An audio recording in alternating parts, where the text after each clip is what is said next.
It's move-in day for 27-year-old Bree Lasley and her 22-year-old sister Kaylee. You got that? Yeah. It's not as heavy as it looks. Kaylee's actually almost 5 years younger than me. I had graduated and left the house when Kaylee was still in junior high, and so we hadn't lived together for a long time. She moved in the downstairs room and I moved in the upstairs room, and we were super excited about it. Hey, I found these. Where do you want them? When I was probably 25, I was just having these terrible stomach pains, and they finally took a CT scan and they found blood clots. So I'd been taking blood thinners for 3 years. I was taken off right when I moved into this home. Just throw them away. Doc says I don't need them anymore. What? That's awesome. Why didn't you tell me? Girls gotta have some secrets.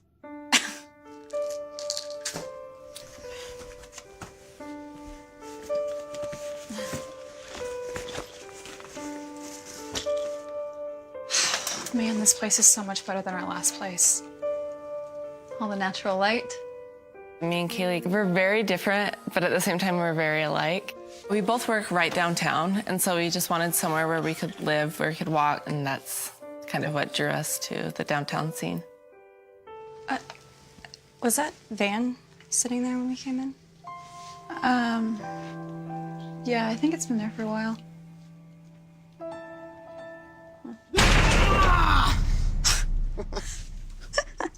I'm sorry.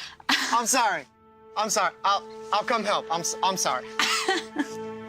Your boyfriend is such a dweeb. Yeah, he kind of is. Kaylee has been dating Blaine for a few years, so I was the permanent third wheel of their relationship for a while. Hey, did I scare you guys? I'm sorry. Are you sure you're gonna be okay here by yourselves, though? I mean, your parents are what, like an hour away? 45 minutes. Yes, we'll be fine. Plus, plenty of neighbors, state-of-the-art alarm system. What could go wrong? I give it 2 days before you're calling Daddy.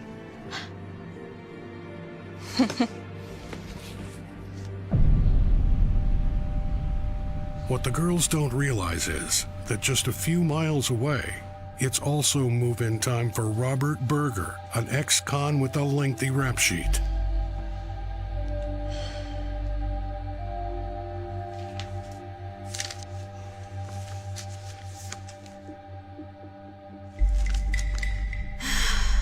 All right, give me a minute here to pull up your file.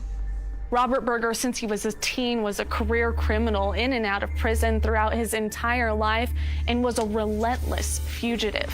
He tried time and time again to evade police, and oftentimes he was successful. In fact, back in July 2000, Robert Berger had already spent 6 years on the run after a string of thefts before he was finally apprehended. He was placed in the Salt Lake County Jail, adult detention complex, where he was held for about a month before he was needing to go to a medical facility. Left elbow. I need you to go ahead and take off your shirt. Berger purposely injured his hand so he would be taken to the hospital. So he was taken to the hospital with an escort. In this specific case, the individual did need x-rays. That gets a little tricky because then you have metal objects, restraints, handcuffs, belly chain, shackles, and those things need to be removed for the x-rays to be taken. I'll be putting this lead vest on you.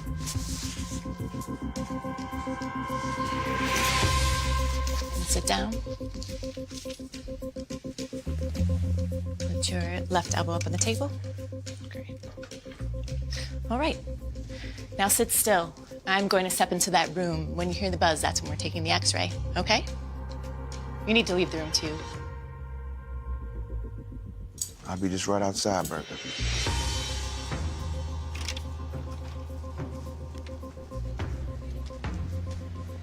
As most people know, everybody is cleared from the room to alleviate any radiation exposure.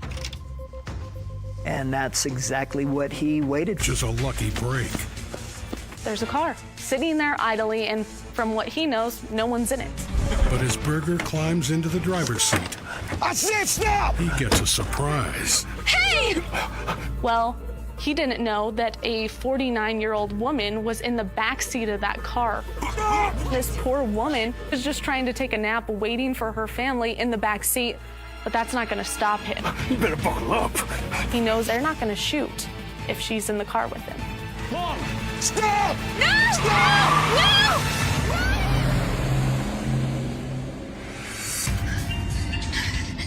Oh, where are you taking me? Quiet, I ain't got time for your junk. What? Oh my God. Come on, please. I don't need your stuff right now. Look, please. I'll do anything that you want. Just please don't hurt me, okay? Just shut up, will you? I gotta think for a second. Where are we going? Okay, what? I can't imagine what this woman was going through in the car with this man she doesn't even know, and clearly she knows he's escaped from police and doesn't even have a shirt on.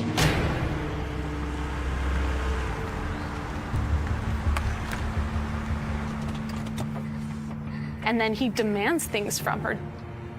Get up here! Why? Now! In the front seat! Okay. Don't make me ask you again! Come on! In the front seat, his thought is, if I have her closer to me, then I can keep a closer eye on her.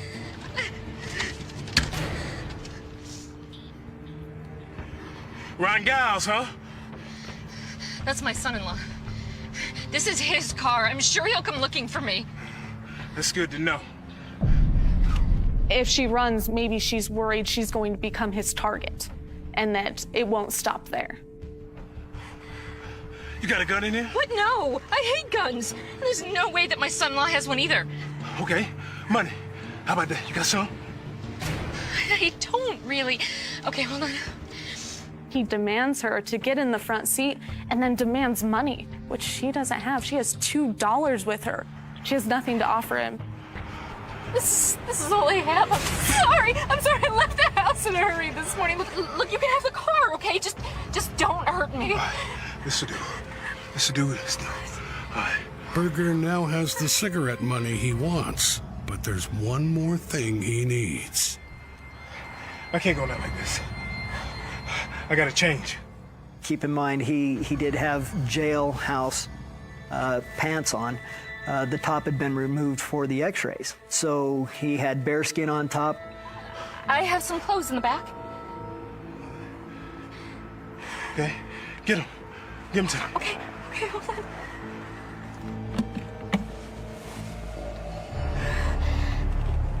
They're probably not what you had in mind. They're my work clothes. Oh, hell. This some kind of joke? No, it's all I have. I'm sorry. I don't have anything else. All she has to offer him is a skirt and a woman's shirt, which, to her surprise, I'm sure, he puts on. Stay here. All right? Don't forget. I know how to find you. Okay.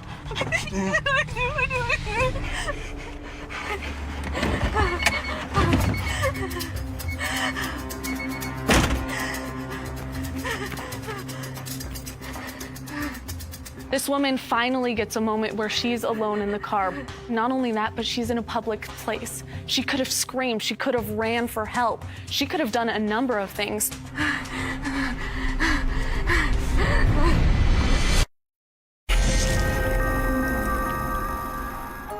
The Lasley sisters are convinced they've found the perfect Salt Lake City apartment. It was a lot cheaper rent than what we were paying. And it had 2 bedrooms, walk-in closets, a garbage disposal, which is really a treasure when you don't have one for a long time. And then it had just like this beautiful backyard with a tree. Thing is, they're now in close proximity to career criminal Robert Berger. He's known to do whatever he needs to do, despite what it's going to do to others. 15 years before he would come in contact with the Lasley sisters, Berger has taken hostage 49-year-old Vicki Reinken. But for a moment, he's left her alone. She's worried that if she runs, that this is going to set the man off, that maybe he'll hurt the clerk inside the gas station, or he'll go chasing after her. She doesn't know what could happen, so she sits still.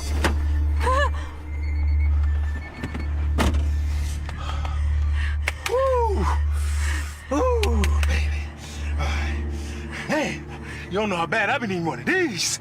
For the moment, it seems like all is well, as Robert Berger once again takes off in the vehicle with Vicky by his side. He just keeps driving around with this poor woman. At times, he was very calm. He was calm, cool, collected, and she wasn't afraid, but she was worried if she tried to run, if she screamed for help, it would switch, and she would then be in danger or put other people's lives in danger. Berger drives for 4 agonizing hours. He was taking her around town, trying to decide what he was going to do. He was speeding, running through red lights. Meanwhile, she's trapped in the back seat with nowhere to go. Finally, he pulls into a public park.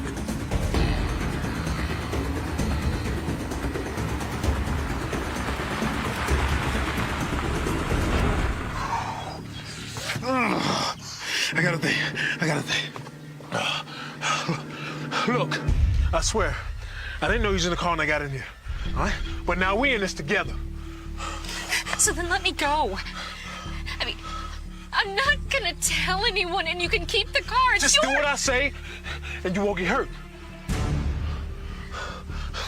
But just when Vicky starts to feel like she's going to make it out alive, everything changes. He starts rummaging through the car and finds some of her son's clothes. Who owns that car? What is this? I don't know, look. What is this? Now she's worried that he thinks she was lying to him.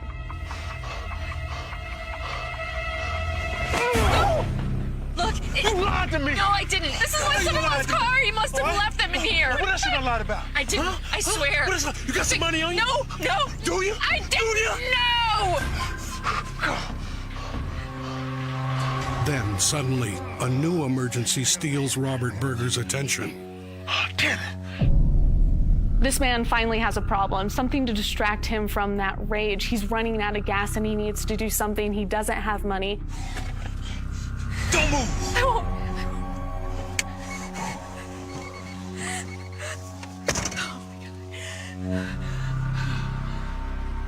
Now there again, her thought in a park alone, is what's going to take place. The fear, the frustration she must have felt, the helplessness.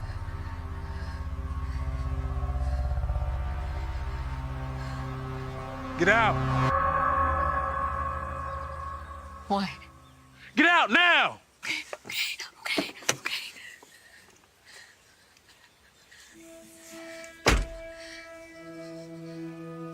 Pretty. Huh? Have a seat.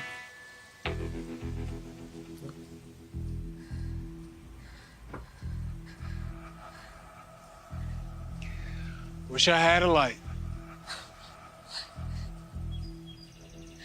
And this would be just perfect. They had exited the vehicle and did continue speaking. Nice, right? Stay out here all day. Yeah, it's beautiful. That's when Berger spots something that sends his heart racing. Changed my mind. We gotta go. Because of the bolo that had been sent out and everybody knowing who we were looking for, a ununiformed officer in the area was able to locate the vehicle. Let's go. Again, this could be a perfect opportunity for this woman to scream, to run, do anything to try to get herself out of that situation. But thankfully, she doesn't have to do any of those things. Berger, stop! Don't move! Turn around and put your hands up. It's over, Berger. Get on your knees. He just knew he was caught and didn't have anywhere else to go. He had actually been on the run for about 4 hours before he was caught. The carjacking, the kidnapping, and everything else that he had done on that day. Those are added on to the charges he had already had. So is there anything you can tell me about? Miraculously, Vicky Rankin makes it out of the ordeal physically unharmed. Okay. I was so worried about you. Are you? Did he hurt you?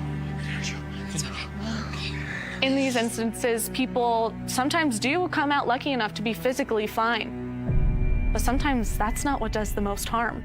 It's emotionally.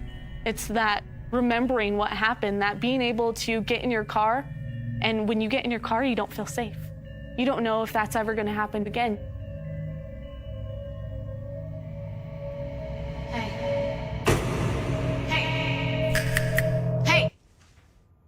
Yeah.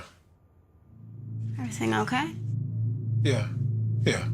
15 years later, Berger is back on the streets, living in a Salt Lake City halfway house. Look,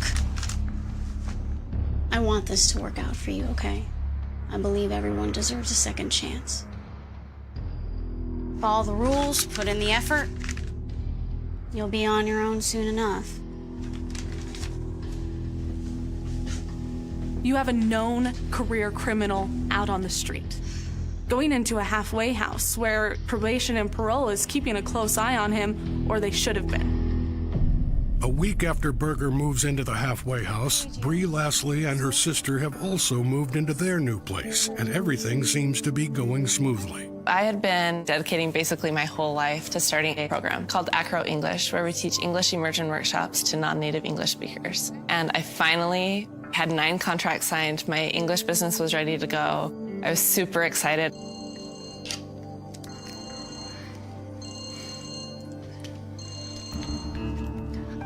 Hello? Hey, you working late? No, it shouldn't be too much longer. Why, what's up? I just wanted to let you know we're gonna be headed to Park City. They were just planning on shopping and spending some time in Park City in the mountains just to get away from work for a few days. You're gonna be okay by yourself? Yeah, totally. It's been a long day anyway. I'll probably crash as soon as I get home. What time are you guys leaving? Like an hour? Well, wait for me.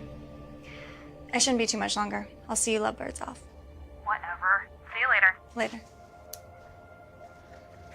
Okay, let's review one more time, and then we'll call it a night.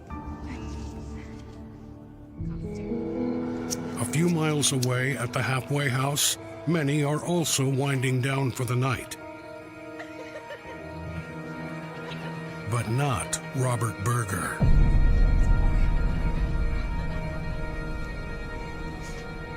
Robert Berger was not being closely watched. He had complete ability to roam wherever he wanted and do whatever he wanted.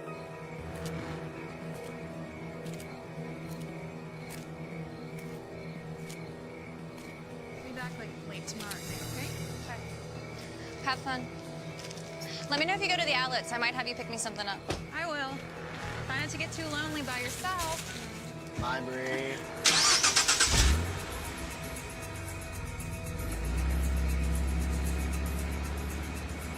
I remembered my mom helping us move in. She said that she didn't know why, but she just had this gross feeling that someone was watching us. She was like, girls, be really careful. Lock your doors. And me and Kaylee were laughing about it, like, come on, like, it's fine, it's Utah.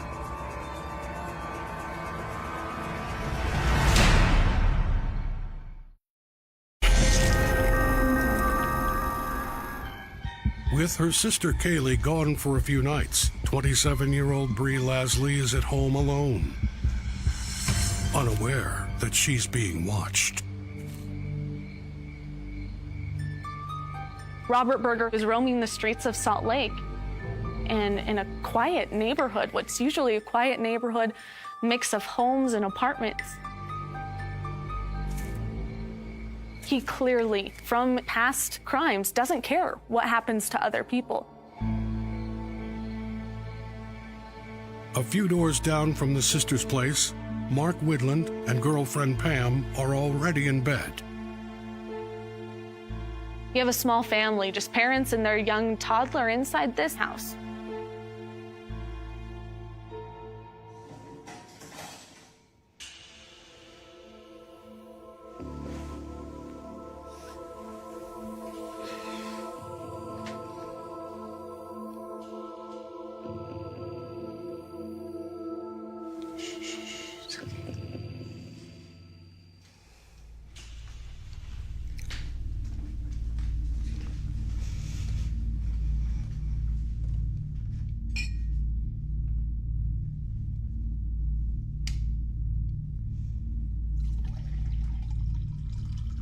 This woman goes into the kitchen, grabs a glass of water, and hears a rattling at her window.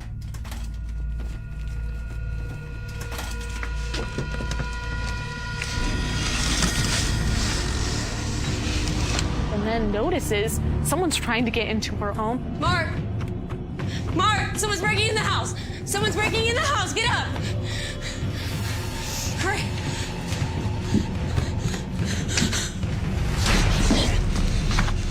Call the cops! Call the cops! They call 911. You have dispatch calling out to police officers saying this attack had happened. A man tried to violently get into a home. So they have police officers rush to that scene. Police, open up.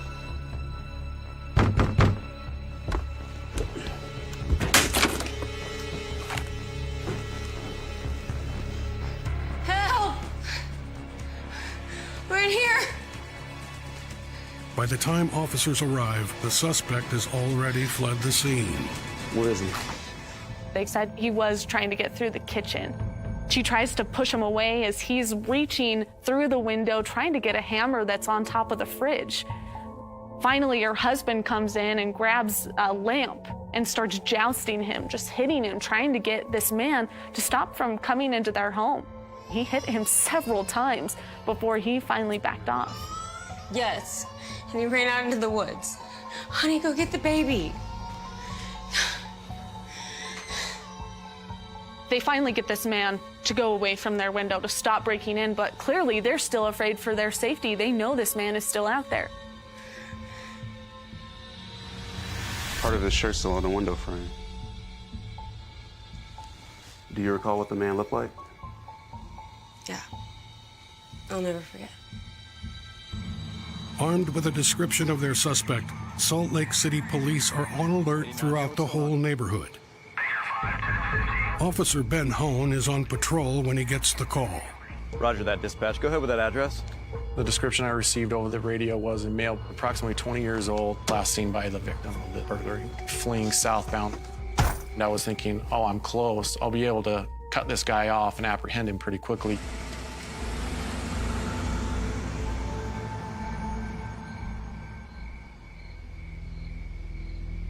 Just a few houses away, Bree Lasley is at home enjoying some quiet time alone while her sister is away. I just love that time where it's just me and I can really focus and hone in on work and just get things done without any distraction.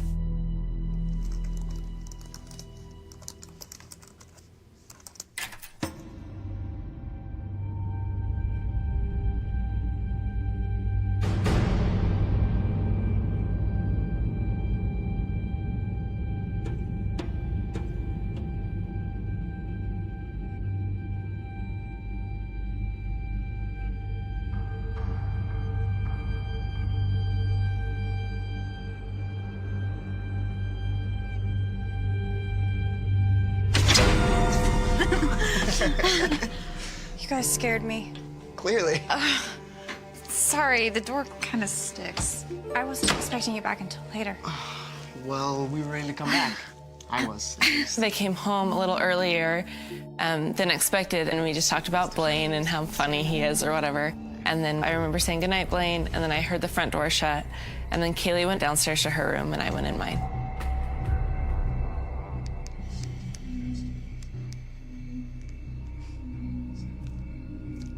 Our house was a little warm. We didn't want to turn the air conditioning on. It was fall, so I had the window up just a little bit just to have some air circulation. But then I thought I heard a voice outside my window, but we have a 7-foot fence all the way around our backyard. I thought, there's no way someone's back there.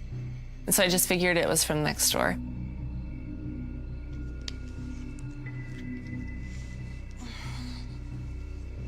I text my friend back and I went to put my phone down, and right when I put my phone down, that's when I heard the same voice. Hey, girl, I'm coming in.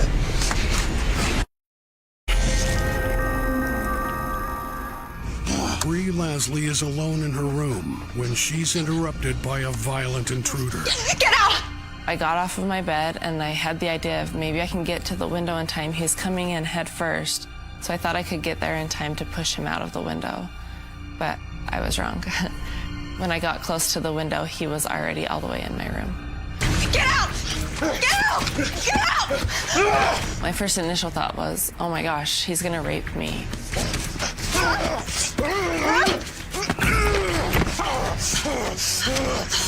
I put my hands up and I remember saying, please no, please no. Please, please, what do you want? What you got? What you got? Car? Come here, what do you want? I figured this is someone's dad, this is someone's brother. If I can just give him drug money or something, then he'll leave my house. I said, here's my car. My car keys are right there. Take my car, take whatever you want, just get out of my room. And he didn't take any of it. Just shut up, all right? He said, shut up and cooperate with me or I'm going downstairs to get your little sister. And right then I knew he's been watching us. Knowing that he had been watching us, that he already knew us or anything about us was so disturbing. I don't know if there's words to explain because fear is not strong enough. It's then that Bree makes a break for it and runs into the kitchen.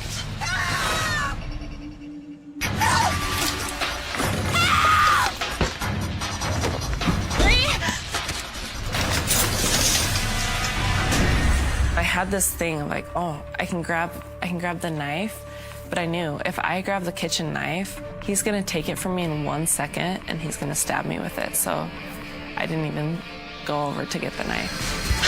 Bree! Bree! I heard this voice and screaming and was super angry and I thought, holy cow, he has a friend, someone else is here. And I turned around and it was Kaylee and she came to fight. Stop! Kaylee, get out! Get out! As soon as she came upstairs, she started hitting him. She was on his back. She was trying to claw his eyes out. She was hitting his throat. She was going to do whatever she could to save me. Kaylee, just get out of here! He kicked her so hard that her body didn't hit one stair. Then he pushes me down, but because I was holding onto his shorts, we tumbled down the stairs together.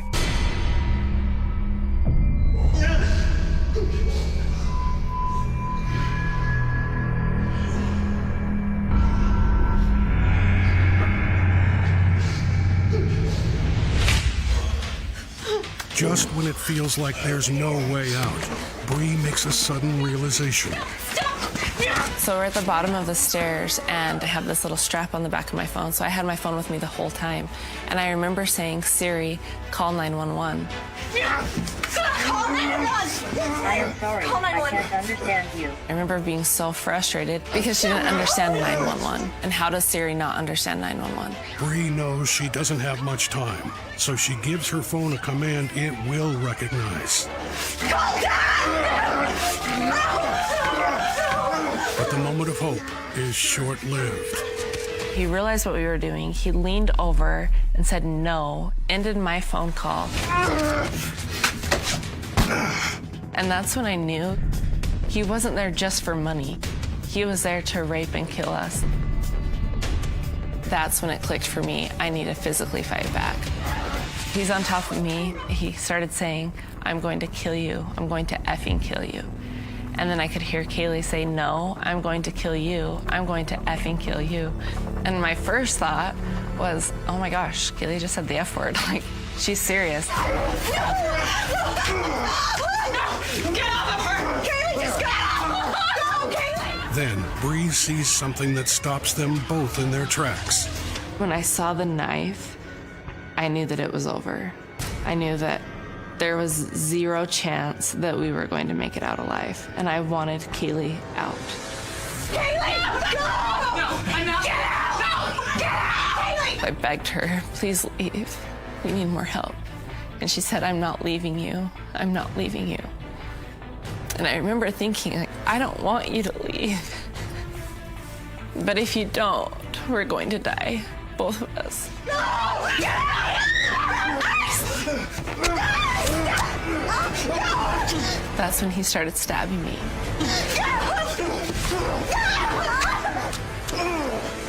I remember saying, he's stabbing me, he's stabbing me.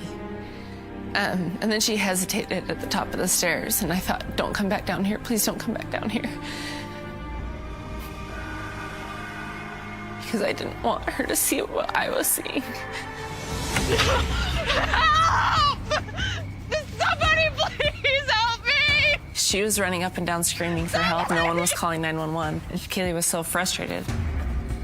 But finally, someone does hear her. Officer Ben Hone, who is out patrolling the area after a violent intrusion earlier that same night. I had heard the screaming. I ran towards the scene and immediately encountered a female. She was in her nightwear, screaming at the top of her lungs. It's okay, ma'am. What happened? What's going on? There's a man inside. He's stabbing my sister. Where are they? They're in the basement. Okay, stay here. Stay right here. I didn't know really what I was getting into or what was going on at that point. In my head, I did not want to go in alone. However, when you know somebody is being hurt or harmed, there's something in us that says you need to go in and help. So at that point, I made the decision, you know, you're going down there and you're going to handle whatever situation comes of it.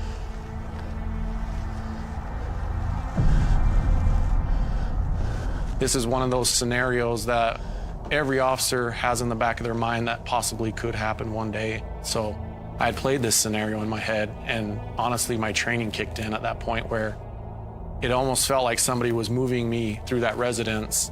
Now do this, now do this, now do this. As I make my way down to the steps, I can see 2 sets of feet coming outside of that room at the bottom of the staircase.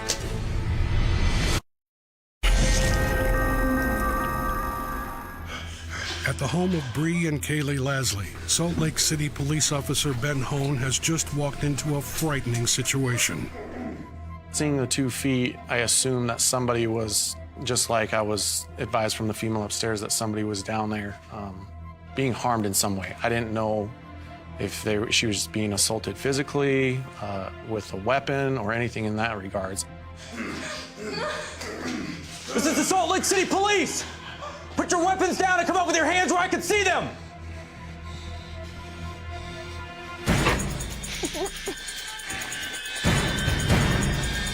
At that point, I was able to see a female and a male in that room sitting down on their backsides. The male had the female actually wrapped up in some sort of like a wrestling hold. He was behind her, she was in his lap. He had his arms wrapped around her like this, kind of holding her down, and his feet were actually wrapped around her legs, kind of like an MMA style, you know, like a rear chokehold kind of thing. Is he okay? Immediately, I was able to see blood all over the female's kind of stomach area. And clearly, I knew she was being harmed very severely. Hey, drop the knife. I repeat, drop the knife! His voice was getting really frustrated, and he had his gun drawn. So when he told him for the 3rd time to drop the knife and he didn't, I knew that there was no way that he was going to be able to shoot my attacker without shooting me. So I kind of closed my eyes and I flexed, just waiting to be shot. I'm gonna stab him. I repeat, drop the knife! He said, I'm gonna kill her, I'm gonna stick her. And his head came out, and I noticed that his hand was starting to come back, and that's when I told myself, if there's any time that you're gonna get a clear shot of this guy, it's gonna be now.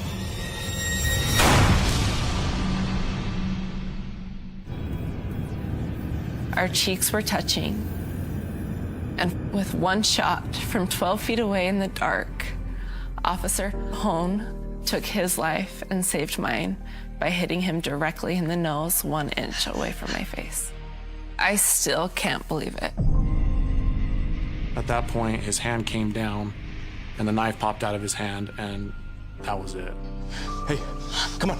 It was really hard to feel someone die.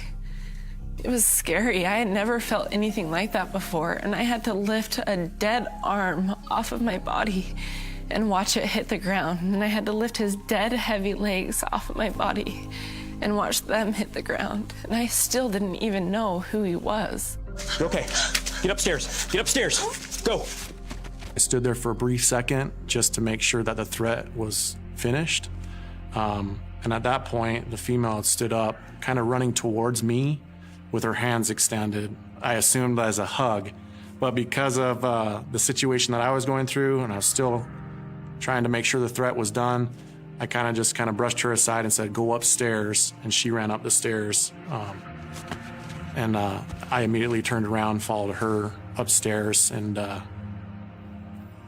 that point I called over the radio, "Shots fired, shots fired." I don't remember running up the stairs at all. But I remember getting to the top of the stairs, and I looked to the left towards my room. All I wanted to do was see Kaylee. And then I look up and I look to my right, and there was Kaylee. And I think that she saw what that man did to my body the same time that I did. Because we were both in unbelief of that, but also unbelief that we were okay.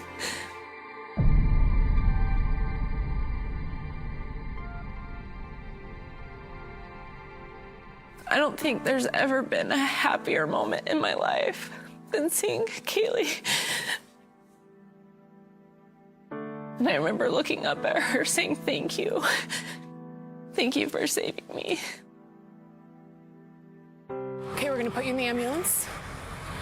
When we got to the scene, we learned that Bree had been stabbed 4 times. We didn't know, is this woman gonna make it out alive?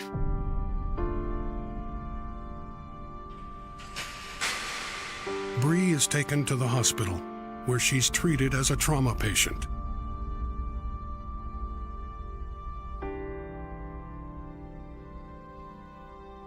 The main doctor came in, and I remember he put these 6 fingers in my wound, was kind of moving things around, and he said, "I think he missed." And every single other doctor said, "No, there's no way." They took 3 CT scans and an ultrasounds, and he missed every vital organ and every vital vein. I'd been taking blood thinners for 3 years, and miraculously my blood doctor called and took me off of blood thinners 4 weeks before my home invasion. It's a good thing I did. In the days that follow, Salt Lake County conducts a thorough investigation. So in my interview with the investigating detectives, the detective asked me, how long did I think that this happened, this incident took, how long did it take place? I probably told her about, a couple minutes, 2, 3, 4, 5 minutes. And she said, well, listen to the dispatch recording. This is the Salt Lake City Police! So we listened to the dispatch recording, and it was kind of funny because I know I keyed up when I went through the door, the front door of the residence, asking for additional help. 100% I called out right there.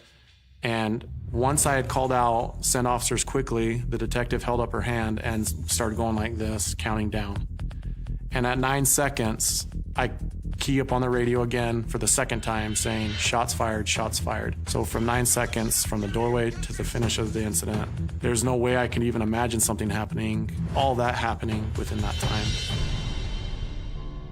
On October 19th, 2015, Salt Lake County District Attorney Sim Gill declares Officer Hone was justified in using deadly force against Robert Berger. I don't believe taking a life should be taken for granted. I don't think it's something easy to do as a law enforcement officer to know that this individual's out harming more women, kids, whatever he's doing, it would be a tragedy to me. So the outcome of this situation has really made me feel comfortable about my actions because I know now that that'll never happen to anybody again. I'm so grateful for Officer Hone. I love him more than anybody else on this earth, and I will forever be grateful for him. The incident has also led to changes in the Utah Halfway House program. After this incident, the state knew that they needed to take action. They went in and did a thorough investigation and found out that this place truly was not keeping track. They were keeping notes of when people were leaving and coming in, on sticky notes. That was their method for keeping track of when people were coming and going. Sticky notes. In the wake of Bree's horrific ordeal, she works tirelessly to raise awareness for self-defense. If we didn't fight back, we would definitely be dead. I'll probably be fighting in some form or another for the rest of my life. Depression, anxiety, low self-esteem, fear. But then I learned also that that fight, that voice that I heard in my basement that said fight, that has to continue. And it's continued ever since.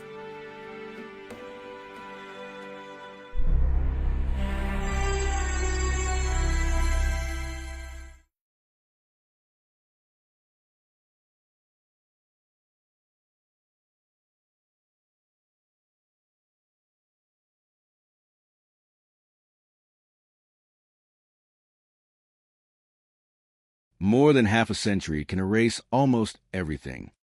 Faces disappear from photographs. Voices fade from recordings. Buildings are demolished. Roads are moved. Families grow older, scatter, and sometimes lose the stories that once seemed impossible to forget. But sometimes something survives. A piece of evidence. A biological trace. A record in a coroner's office. Something placed into a box in 1969 and left untouched while the world changed around it. For more than 50 years, one such piece of evidence remained connected to an unsolved death on the Wind River Indian Reservation in Wyoming. The case was already old when modern investigators found it again. And when they did, the question was no longer simply who had committed the crime. The question was even more fundamental. Who was the victim? In 1969, the United States was a different country. The Vietnam War dominated the headlines. Men were walking on the moon. Woodstock had become a symbol of a changing generation. Across Wyoming, however, life moved at a different rhythm. Wind River was home to the Eastern Shoshone and Northern Arapaho peoples. It was a vast landscape of mountains, open country, roads, ranches, homes, rivers, and isolated communities. The distances were enormous. The weather could be unforgiving, and law enforcement in Indian country operated within a complicated system of federal, tribal, and sometimes local authority. Against that backdrop, a death occurred. The FBI now identifies it as a 1969 cold case homicide on the Wind River Indian Reservation. The public record available today is frustratingly thin. There is no widely known name attached to the victim, no famous photograph, no nationally remembered suspect, no dramatic courtroom ending, no confession, no final chapter, only a date, 1969, and an evidence trail that somehow survived. For decades, the case remained frozen, not solved, not forgotten entirely, but buried beneath the enormous weight of time. Then, in 2015, something changed. The FBI Denver office was informed that evidence from a 1969 case had been retained by a coroner's office. That detail is extraordinary, because in a case more than 4 decades old, physical evidence can be lost, destroyed, contaminated, misplaced, or simply discarded.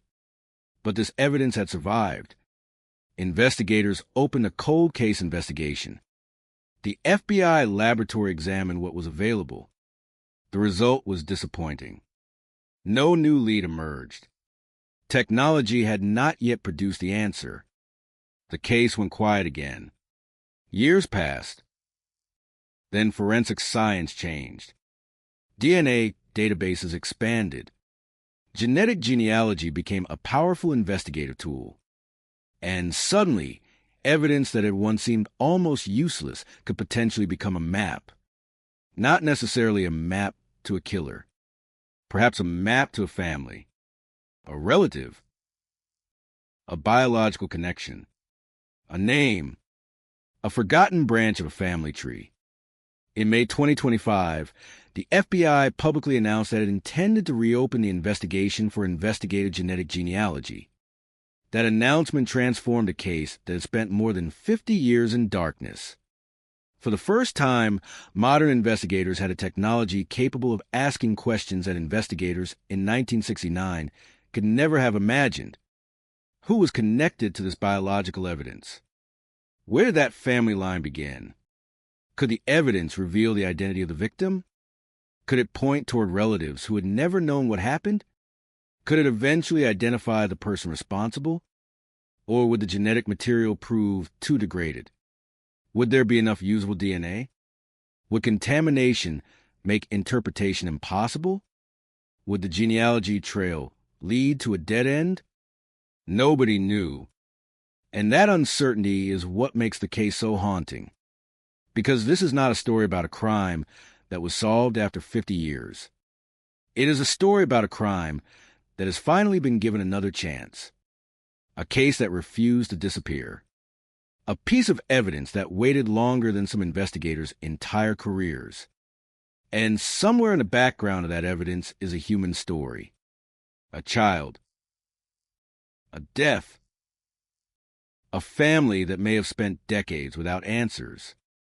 And a reservation community carrying a case that remained unresolved while generations came and went. The landscape changed. Technology changed. The investigators changed. But the question remained. What happened in 1969? And why did someone never have the answer for it? That is where the cold case begins. Not with a suspect. Not with an arrest. But with silence. A silence lasting more than 50 years. And now, for the first time, science is trying to break it. Part 2. In a modern forensic laboratory, DNA can look almost insignificant. A microscopic trace. A few cells. Something invisible to the naked eye. But genetically, those cells can contain information capable of reaching backward through generations. That possibility did not exist in 1969. Investigators then relied on fingerprints, eyewitnesses, photographs, handwritten reports, physical objects, autopsy findings, and interviews. Blood typing could sometimes narrow possibilities, but it could not create the kind of individual genetic profile modern investigators can seek today. DNA profiling itself would not become a practical criminal investigation tool until decades later. That means whoever investigated the Wind River case in 1969 was working in an entirely different forensic world. They could document. They could preserve. They could question. They could search. But they could not look into a genetic database and search for a distant biological relative. That distinction matters. Because evidence can outlive technology. A piece of evidence collected in 1969 does not become useless simply because investigators could not fully analyze it at the time. Sometimes it is simply waiting for science to catch up. The evidence from this case was retained by a coroner's office. That fact would eventually become crucial.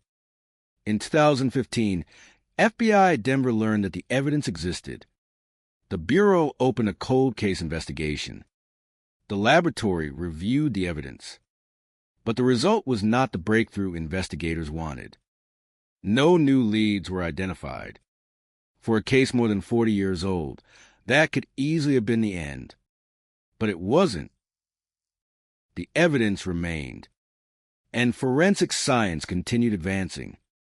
Investigative genetic genealogy changed the landscape of unsolved cases across the United States. The technique can involve developing a DNA profile from suitable biological evidence and comparing genetic information against genealogy databases or other legally available sources to identify potential relatives. Investigators can then work backward through family relationships.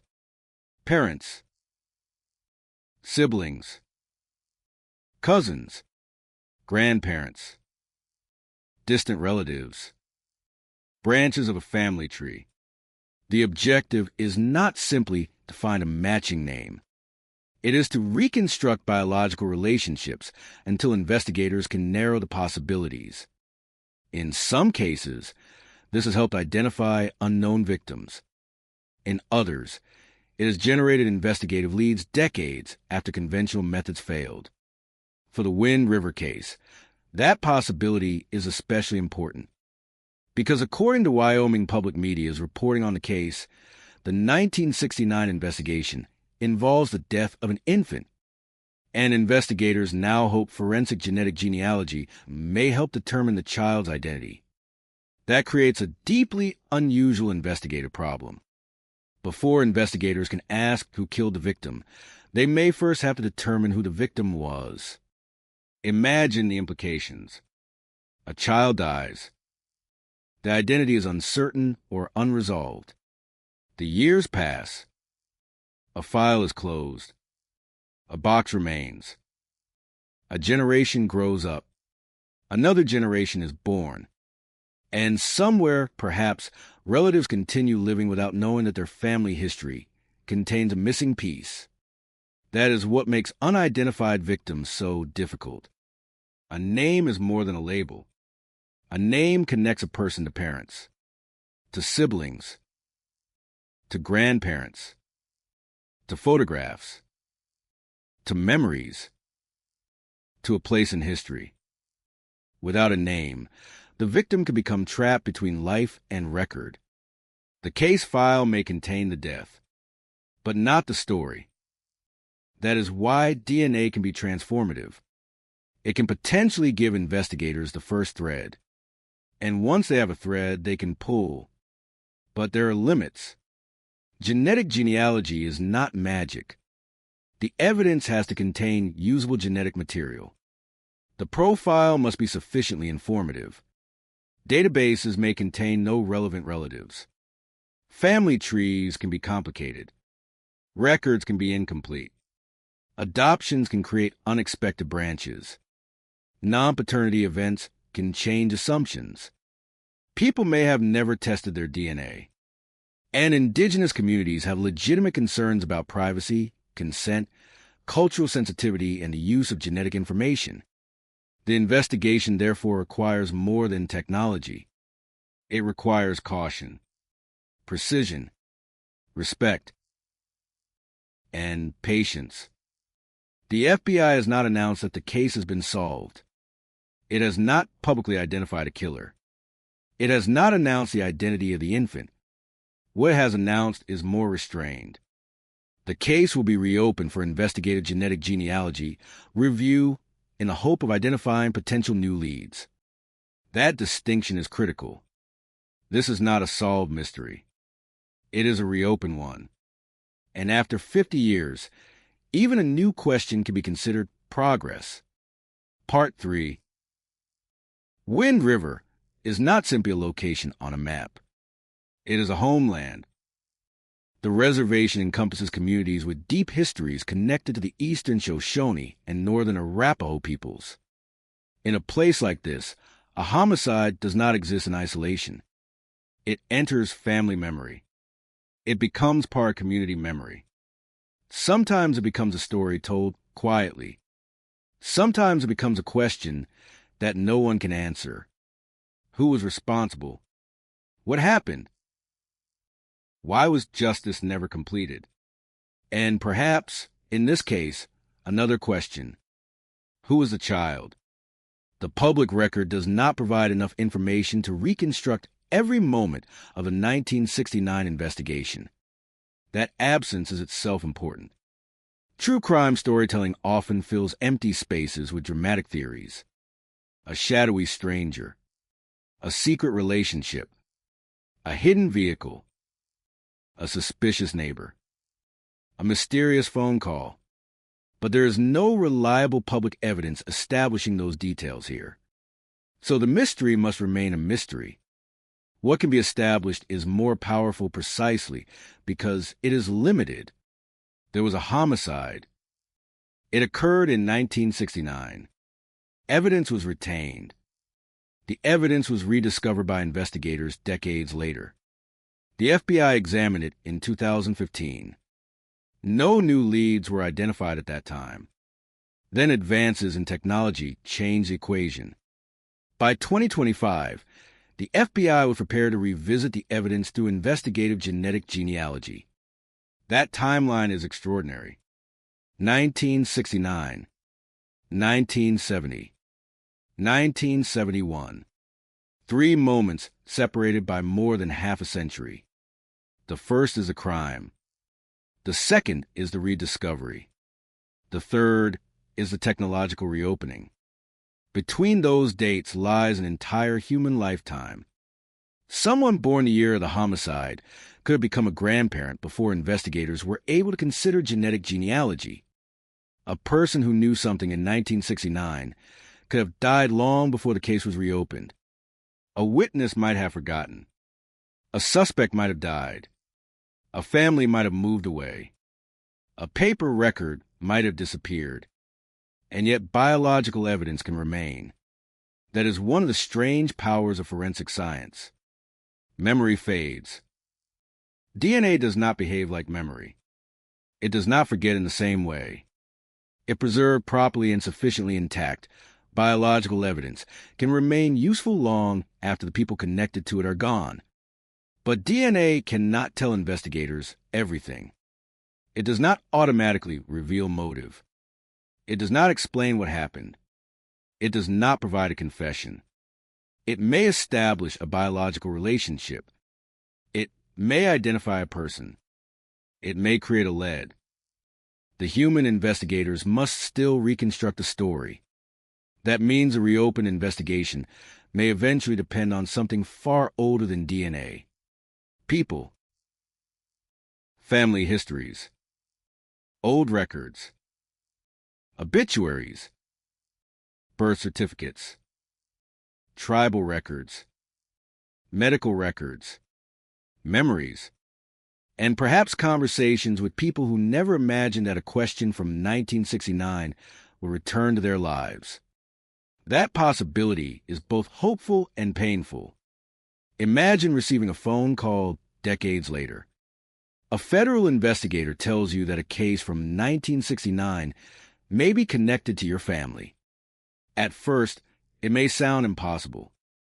Then comes a date, a name, a biological connection, a piece of information that changes how an entire family understands its own history. For some families, the truth can be devastating. For others, it can be a form of release. And for the victim, identification can restore something that time took away.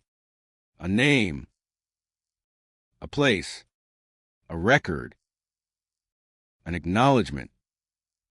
The child who died in 1969 was not simply an entry in a cold case database.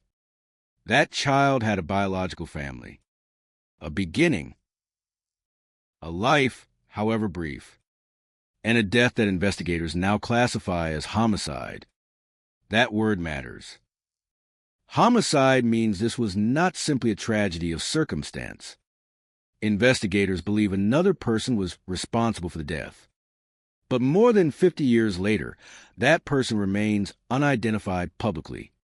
And that is where the case becomes a race against time. Not because the evidence is disappearing, but because the people who might know the truth are. Part 4. Cold cases have a particular kind of silence. They do not end. They pause.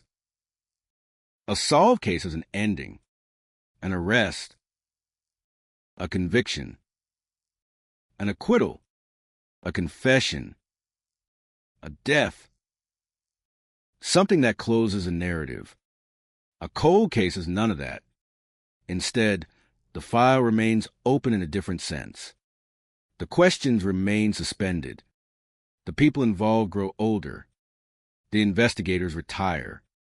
The witnesses disappear. The evidence sits. And the case becomes increasingly difficult to imagine as a living investigation. That is what happened to the 1969 Wind River homicide. For decades, the case had almost no visible movement. Then came 2015. The FBI learned that evidence had survived in the custody of a coroner's office. That discovery is one of the most important known moments in the investigation, because without retained evidence, modern forensic techniques might have had nothing to work with. The case could have become purely historical, a story in an old archive, a name in a forgotten report. Instead, something physical remained. Investigators opened a cold case investigation. The FBI laboratory examined the evidence, but there was no breakthrough. This is where many investigations would have ended again. The technology available at that moment could not extract a meaningful lead. Perhaps the evidence was too limited. Perhaps no useful comparison existed. Perhaps the profile did not point anywhere. The public record does not provide the technical details, and investigators have not publicly released them. That silence is important. It prevents anyone outside the investigation from knowing exactly what the biological evidence contains. It also prevents the public from knowing how close or how far the investigators may be from identifying anyone. But the FBI did not discard the case. The evidence remained. Then genetic genealogy developed into an increasingly important forensic technique. The investigative possibilities changed. A DNA profile that could not produce a direct database hit might still reveal a network of relatives. A person does not need to be in a law enforcement database for their distant cousin to appear in a genealogy database. That difference can be enormous. Instead of searching for one person, investigators can search for a family. And a family can lead investigators backward. Sometimes the path is straightforward. Sometimes it is a maze. Consider the basic logic. If biological evidence belongs to an unknown individual, investigators can look for genetic relatives. Those relatives can establish family clusters. The clusters can be connected to public records. Births, deaths, marriages, addresses, obituaries, historical documents. From there, investigators can reconstruct branches of ancestry. Eventually, a previously unknown individual may become a plausible identity. But in this case, there is another challenge. The victim may be an infant. That means the genetic evidence may identify biological relatives without immediately telling investigators which family member the victim was. The question becomes one of reconstruction. Who was born around the relevant time? Who disappeared from family records? Was there an undocumented birth? Was the child ever formally named? Was the child connected to a family that did not know what happened? Could there be relatives alive today who never knew that a member of their family had died under suspicious circumstances? Those are not questions DNA can answer alone. They require historical investigation. They require records. And they require human judgment. The FBI's 2025 announcement therefore represents a beginning, not a conclusion. The Bureau said it would reopen the investigation for investigative genetic genealogy review to identify potential new leads. The wording is cautious. Potential leads. Not arrests. Not suspects. Not convictions.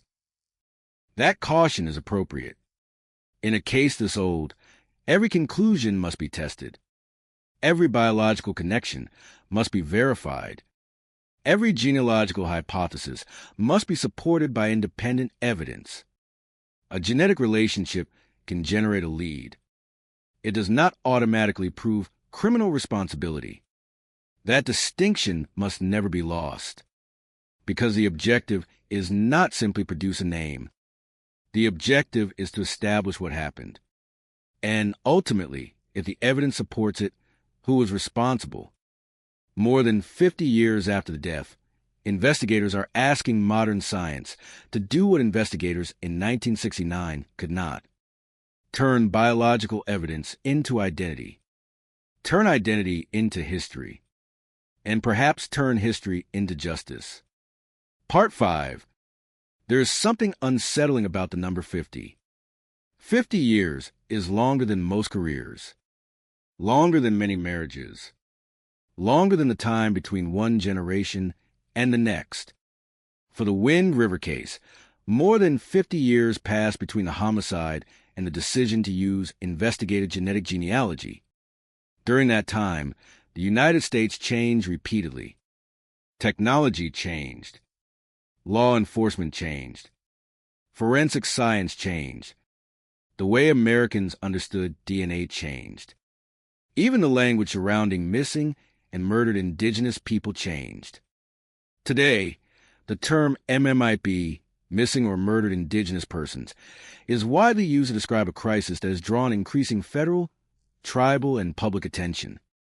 The FBI's Wyoming review was part of that broader effort. In 2024, FBI Denver launched a project to collect information about missing and murdered indigenous persons cases across Wyoming. The Bureau reviewed law enforcement information and sought public tips. The project included outreach involving tribal communities. And during that broader review, the FBI identified the 1969 case as an investigation that could benefit from new technology. The significance is difficult to overstate. A case that had once seemed frozen was being reconsidered not because a new witness suddenly appeared, but because science had changed. That is one of the defining features of modern cold case investigations. Sometimes a breakthrough is not a person. It is a method, a new laboratory technique, a better database, improved DNA analysis, genetic genealogy, digital reconstruction, something that investigators of the past simply did not possess. The 1969 investigators could not have known what forensic science would become. They could only use the tools available to them. That does not make their work meaningless. It makes the survival of their evidence even more important, because someone, somewhere, made a decision to preserve it. That decision may have seemed routine. A piece of evidence was placed into custody. A record was retained. A file was stored. No one could know that decades later, another generation of investigators would return to it. This is the hidden architecture of cold cases. They depend on preservation, not just of evidence, but of information, names, dates, photographs, autopsy reports, interview notes, property records, family histories. Every surviving fragment can become important when technology changes. And the Wind River case now stands at that intersection. The past has supplied the evidence. The present supplies the technology. The future may determine whether the two can finally meet. But there is also another reality. Time is not neutral. Every year that passes makes a case harder. Witnesses die. Memories change. Documents disappear. Families move. People who knew the victim may no longer be alive. People who knew the circumstances may have taken their secrets to the grave. And if the person responsible was alive in 1969, that individual will be decades older today, assuming they are still alive at all. This means the goal may not be a dramatic courtroom confrontation. It may be something quieter. A name. An identification. An official conclusion. A family finally receiving an answer. Justice does not always arrive in the form people imagine. Sometimes it arrives as a correction to history. The unknown victim becomes known. The forgotten death becomes documented. The case is no longer anonymous. That alone can matter, because anonymity is one of the cruelest consequences of an unsolved death. When a victim has no name, the public cannot remember them properly. Their family cannot always locate them in official history. Their story becomes detached from the person who lived it. Genetic genealogy may offer a way to reconnect those pieces, but only if the evidence is sufficient. only if the investigation is conducted carefully, only if the genetic trail leads somewhere, and only if investigators can verify what the trail suggests. The science may open a door. Human investigation still has to walk through it. Part 6. Imagine the evidence as a message written in a language no one could read in 1969. The message was there. The information existed, but the technology needed to interpret it did not. Then, decades later, someone learned how to read that language. That is the promise of modern DNA investigation. But promises are not guarantees. The FBI has not announced a solved identity. It has not announced an arrest. It has not released the details of the genetic evidence. It has not publicly named a suspect. What has been confirmed is that the investigation is being reopened for investigative genetic genealogy. That means the case is once again active in a meaningful investigative sense. And for families affected by cold cases, that distinction matters. Because reopening a case means someone is looking again. Someone is asking questions that may have been unanswered for decades. Someone is re-examining evidence that once seemed exhausted. Someone is willing to admit that the old answer, or lack of an answer, may no longer be the final word. There's also a broader context. The FBI's review of Wyoming cases found that many Native American homicides occurred in or around the Wind River Indian Reservation. The agency reported that Native American victims and offenders made up the majority of the homicide cases reviewed in that specific 10-year examination. It also identified intoxicants as a major contributing factor in the death investigations reviewed. Those findings provide context, but they do not explain the 1969 case. They cannot be used to infer a motive. They cannot identify a perpetrator. They cannot tell us what happened to the infant. And they cannot substitute statistics for evidence. A single homicide is still a single human tragedy. The case must stand on its own facts. That is particularly important when dealing with indigenous communities. Historical mistrust of institutions, jurisdictional complexity, and concerns over how investigations are handled can influence whether families and community members are willing to share information. A successful cold case investigation, therefore, requires more than laboratory science. It requires trust. It requires cooperation. It requires investigators to understand that the case belongs not only to a government agency, but also to a community. And the community has lived with the consequences for generations. The reopening of the Wind River case comes at a time when forensic genetic genealogy is attracting increasing attention in Wyoming. The state's Division of Criminal Investigation has also explored the technology. Officials have discussed its potential to help identify victims and solve cold cases. But genetic genealogy carries ethical questions as well. DNA is deeply personal. It can reveal biological relationships people never knew existed. It can connect individuals to relatives who never agreed to participate in a criminal investigation. That is why investigators must operate within legal and ethical boundaries. The objective is not to turn everyone's genetic information into an unrestricted police database. The objective is to use available evidence responsibly to investigate serious crimes. In the Wind River case, that responsibility is magnified by the age of the evidence. The biological material has survived for more than half a century. It must now be handled carefully. Any testing must preserve the integrity of the evidence. Any genetic lead must be independently verified. Any eventual identification must be supported by evidence beyond genealogy alone. That is how a lead becomes a case. And that is how a case can eventually become justice. Until then, the investigation remains exactly what the FBI has called it: a cold case. A homicide from 1969. A death that never received a final answer. A piece of evidence waiting decades for another chance.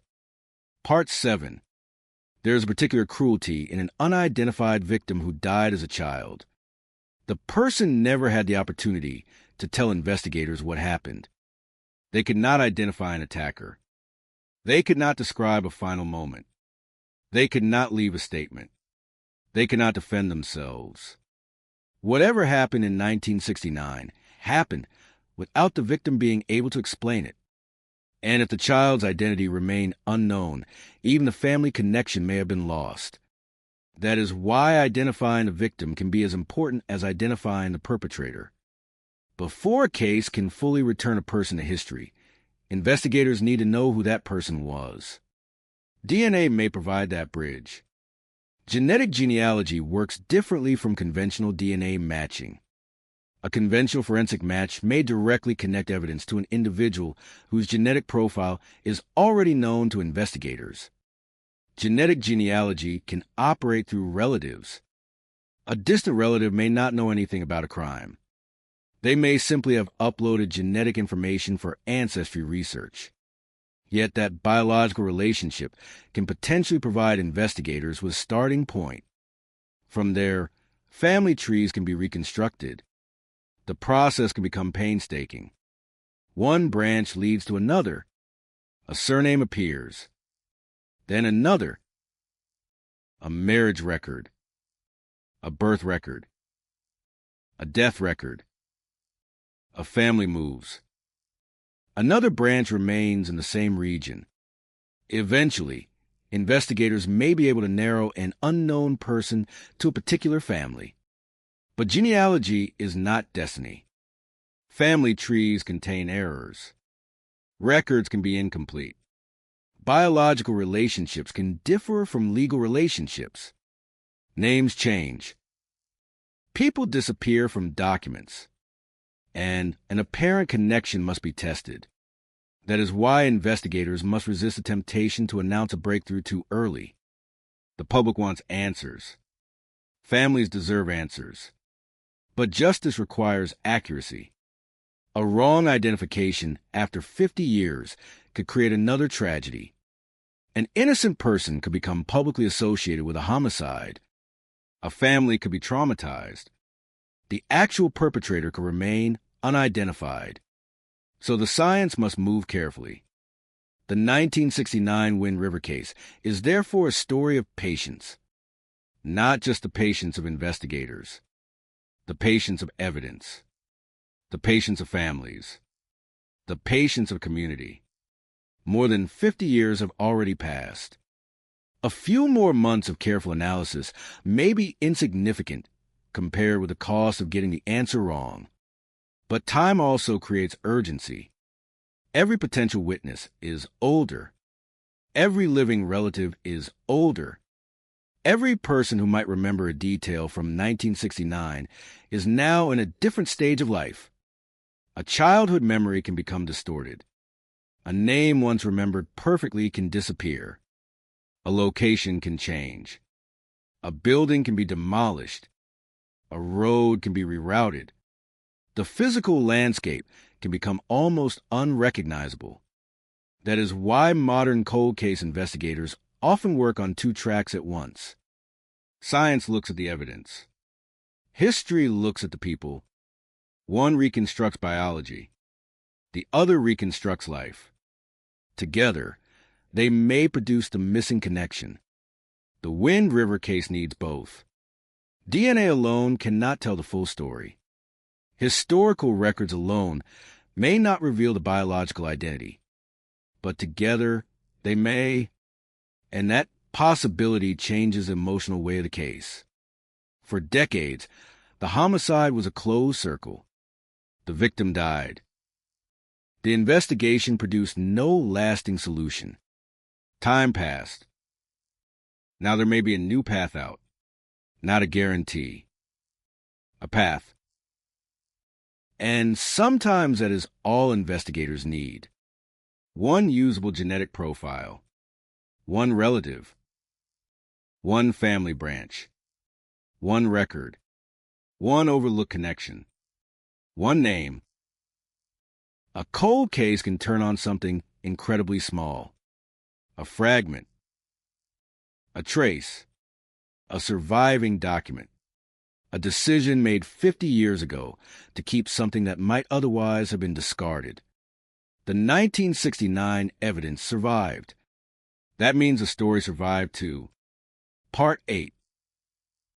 The most dramatic moment in a cold case is not always an arrest. Sometimes it is the moment investigators realize the case can still move. For the Wind River homicide, that moment came through technology. The FBI's announcement in 2025 was carefully worded. The Bureau said it would reopen the investigation for investigative genetic genealogy review to identify potential new leads. That sentence contains both hope and uncertainty. Reopen. Genetic genealogy. Potential leads. Each word matters. Reopen means the old case is receiving new investigative attention. Genetic genealogy means investigators believe modern science may offer something earlier testing could not. Potential leads means nothing has been proven yet. That is the reality. There is no public declaration that a suspect has been identified. No public announcement of an arrest. No publicly confirmed DNA match to a perpetrator. No final explanation. The mystery remains. But the mystery is no longer standing still. That alone is significant. For decades, the case existed in a world where the available technology had reached its limit. Now the limit has moved. This is one of the reasons cold cases are being reconsidered across the United States. Scientific progress changes the value of old evidence. An object that was once merely physical can become biological evidence. Biological evidence can become a genetic profile. A genetic profile can become a family connection. A family connection can become a historical identity. And an identity can become an investigative lead. But every step must be proven. The Wind River investigation cannot simply jump from DNA to guilt. Even if genealogy identifies a person connected to the evidence, investigators still need to establish how that person is connected. Was the person alive in 1969?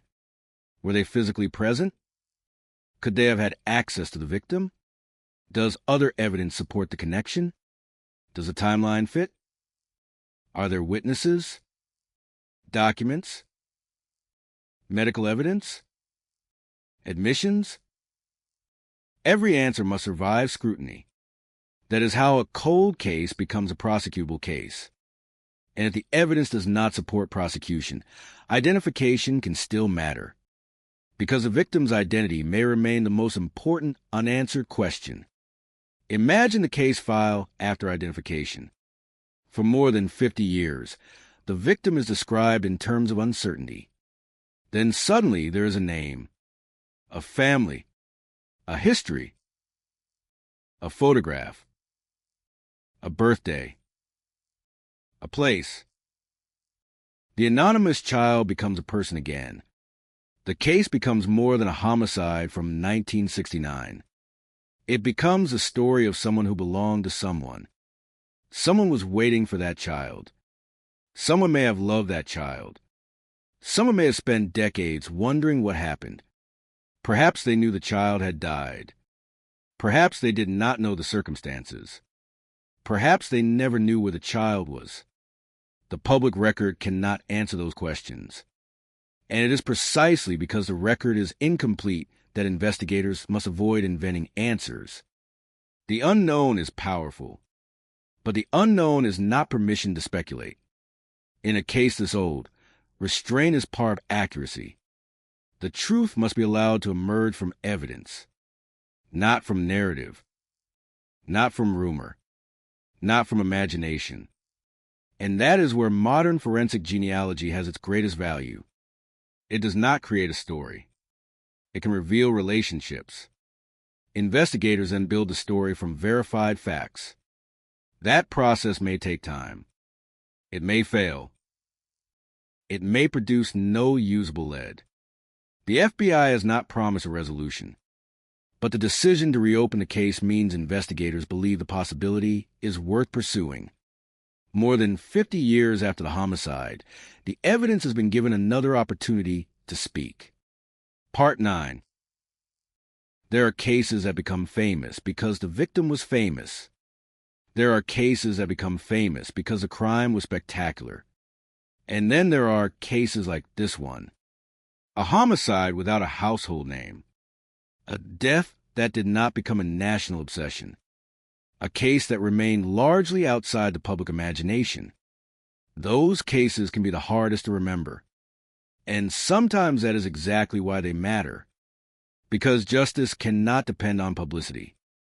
A victim should not have to become famous to deserve an investigation. The 1969 Wind River case spent decades outside the spotlight. But the FBI's recent review brought it back into view. The timing is significant. The broader national conversation surrounding missing and murdered indigenous people has forced law enforcement agencies to reconsider old cases and examine whether records, evidence, and investigative opportunities were overlooked. That does not mean every old case can be solved. It means some can be looked at differently. The Wind River case is one of them. A coroner's office retained evidence. The FBI eventually learned about it. Laboratory examination in 2015 did not generate a new lead. Then technology advanced. Now investigators are returning to the evidence. It is a chain of events that spans more than 5 decades. And at the center of that chain is a child whose identity remains publicly undisclosed. The child cannot speak, but the evidence might. That is the emotional core of the investigation. Not revenge, not sensationalism. A voice for someone who no longer has one. In true crime coverage, it is easy to become obsessed with the killer. Who was the person? What did they do? Why did they do it? How did they escape? Those are important questions. But before them comes another. Who was the victim? That question is especially powerful here. Because if the child remains unidentified, the case has been denied one of the most basic forms of recognition. A name. The FBI's planned use of genetic genealogy may change that. But the technology must still work. The DNA must be usable. The genealogy search must produce meaningful connections. The family history must be reconstructed. Investigators must confirm the result. And if a potential perpetrator emerges, further evidence will be required. There may be no cinematic confrontation, no dramatic confession, no suspect waiting in a dark room. Instead, the breakthrough may happen in a laboratory, a computer screen, a genetic relationship, a family tree. A researcher notices a pattern. An investigator checks an old record. A name appears. Then another. A timeline begins to form. And suddenly, 1969 is no longer a distant year. It becomes a living investigation. That is how cold cases return. Not with noise, with connections. A line of DNA. A line on a family tree. A line in an old document. Eventually, those lines may intersect. And where they intersect, the truth may be waiting. Part 10. More than 50 years after the homicide, the question has changed. For decades, the question was whether the case could ever be solved. Now the question is whether modern science can finally produce a lead. That distinction may sound small. It is not. Because investigators are no longer limited to the forensic world of 1969. They have access to technologies that the original investigators could not have imagined. The evidence has survived long enough to reach that new era. And that is the strange irony of the case. The investigation may have been frozen in time, but the evidence was not. It traveled forward. Through storage. Through records. Through institutional memory, through a coroner's office, eventually into the hands of federal investigators, and now toward genetic genealogy. The case is therefore a bridge between two eras.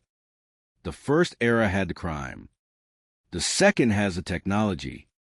Between them is more than half a century of unanswered questions. If the genetic genealogy investigation succeeds, the first breakthrough may not be the identification of a killer. It may be the identification of the victim. That would be a profound moment.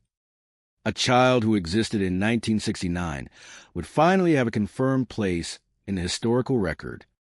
And from there, investigators could potentially reconstruct the circumstances surrounding the death. Who were the parents? Who knew the child? Where was the child born? Who had contact with the child? What happened immediately before the death? What happened afterward? Did someone know? Did someone lie? Did someone leave the reservation? Did someone carry the secret for decades? These are investigative questions, not established facts. The public record does not answer them. And until evidence does, they must remain questions. But that is what reopening a cold case means.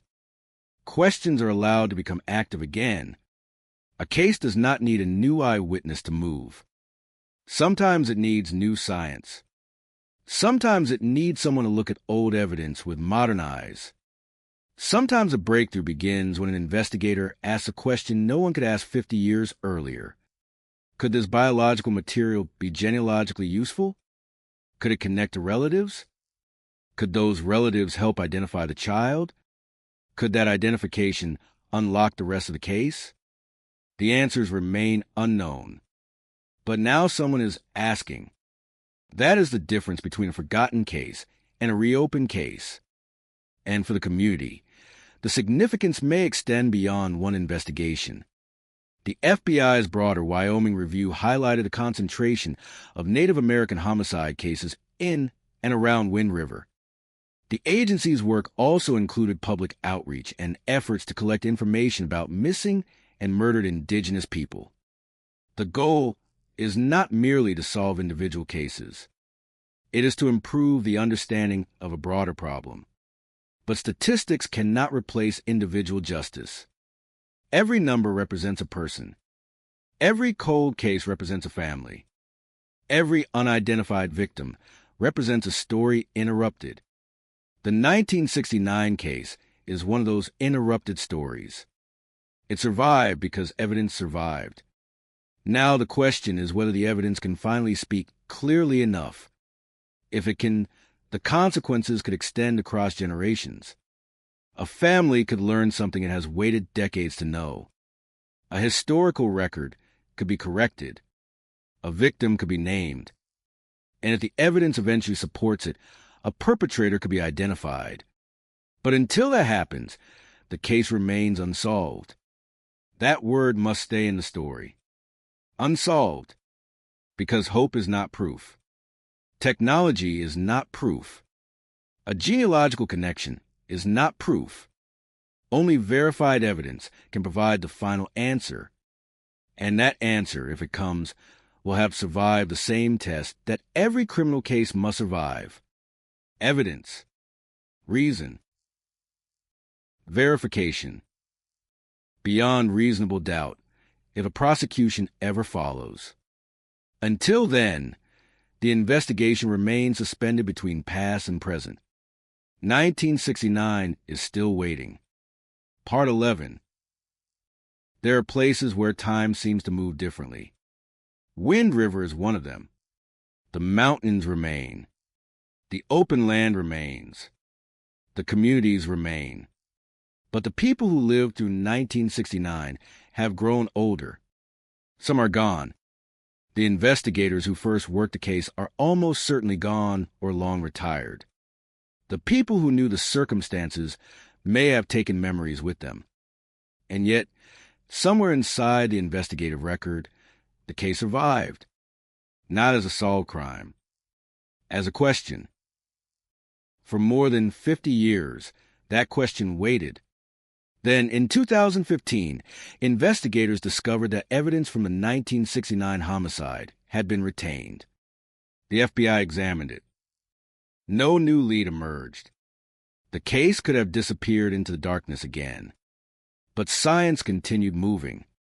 And by 2025, the FBI announced that the investigation would be reopened for investigative genetic genealogy. More than 50 years after the homicide, the case had a new investigative path. Not a guaranteed answer. A path. That distinction is everything. Because this story does not end with an arrest. It does not end with confession. It does not end with a courtroom. Not yet.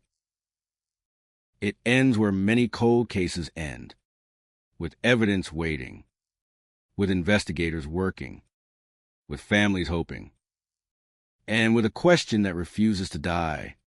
Who is the child? The answer may be hidden in DNA. It may be hidden in a family tree. It may be hidden in a record that has been sitting quietly for decades. Or the evidence may fail to provide a usable connection. That possibility must also be acknowledged. Cold cases do not always end the way people want. Sometimes technology opens a door only to reveal another locked door behind it. Sometimes there is not enough DNA. Sometimes there are no relatives in relevant databases. Sometimes a family tree becomes too complicated. Sometimes the evidence cannot support a conclusion. But even then, the act of looking again matters. Because the case is no longer abandoned to time. It is being examined by investigators with tools that did not exist when the homicide occurred. And perhaps that is the most extraordinary part of this story. In 1969, nobody could have known what DNA technology would become. Nobody could have known that genetic genealogy would one day allow investigators to search for relatives of unknown victims. Nobody could have known that evidence stored in a coroner's office would survive long enough to become potentially useful half a century later. But it did. A small piece of the past survived. And now modern science is reaching backward to retrieve it. There is something almost unsettling about that. The calendar says 2025 and beyond. The investigation says 1969. The technology belongs to the future. The unanswered questions belong to the past. And somewhere between those two worlds is a child whose story was interrupted. The FBI has not publicly announced the child's identity. It has not publicly announced a perpetrator. It has not declared the homicide solved. So the mystery remains. But it is no longer the same mystery. Because now investigators have another tool, another possibility, another chance. And after more than half a century, a chance is not a small thing. It is the difference between silence and investigation, between an unidentified death and the possibility of a name, between a forgotten file and a living case, between 1969 and today. The Wind River Reservation has carried the weight of many unresolved stories. This one began more than 50 years ago. A child died. Evidence survived. Time passed. Technology changed. And now the evidence is being asked to speak again. Maybe it will reveal a family. Maybe it will reveal a name. Maybe that name will lead investigators to another name. Maybe the chain will continue until the person responsible can finally be identified. Or maybe the trail will end. No responsible investigator can promise the outcome. But there is one thing that can be said with certainty. The case was not erased. The evidence was not lost. The question was not forgotten. More than 50 years later, someone is looking again. And in a cold case, sometimes that is where justice begins. Not with a siren. Not with an arrest. Not with a headline announcing the end. But with a quiet decision to open the file one more time. To examine the evidence one more time. To ask the question one more time. Who was this child? Who caused the death? And why did the truth remain hidden for more than half a century? Tonight, the answers are still unknown. The case remains unsolved. But the silence has been broken. And somewhere inside evidence collected in 1969, there may still be a message waiting to be read. A biological signature. A family connection. A name. A final thread leading backward through time. More than 50 years have passed, but the investigation has not disappeared. It has only been waiting for science to catch up. The silence surrounding the Wind River case does not mean nothing is happening.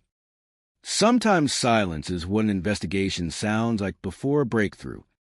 There are no cameras outside a courthouse, no handcuffs, no suspect being escorted through a doorway, no dramatic confession. Instead, there are records being examined, evidence being cataloged, genetic data being evaluated, names being compared, family relationships being reconstructed, and somewhere inside that quiet process is a possibility that a death from 1969 could finally acquire an identity. That possibility carries enormous weight, because identifying a victim would not erase the years that have passed. It would not bring back the child. It would not undo the homicide, but it would change the historical record forever. For more than half a century, the victim has existed primarily as an unresolved case, a person without a publicly confirmed identity, a death without a complete story. Now investigators have an opportunity to change that.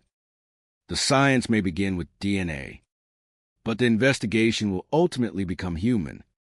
If a genetic connection is discovered, someone may have to examine decades of family history, old photographs, obituaries, birth announcements, census records, tribal records, hospital records, names written in handwriting that has almost faded.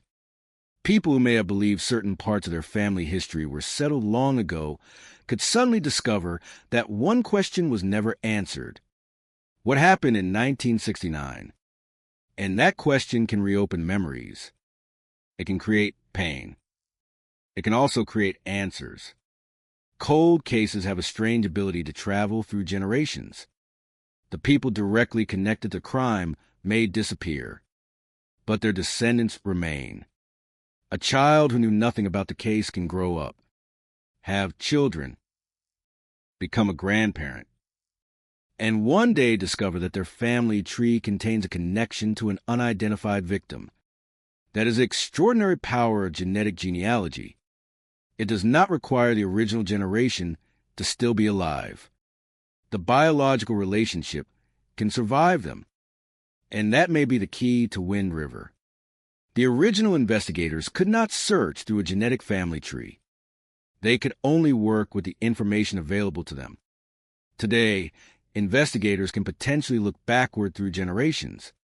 A distant relative may become the first clue. That relative may know nothing about the homicide. They may have no connection to the crime itself.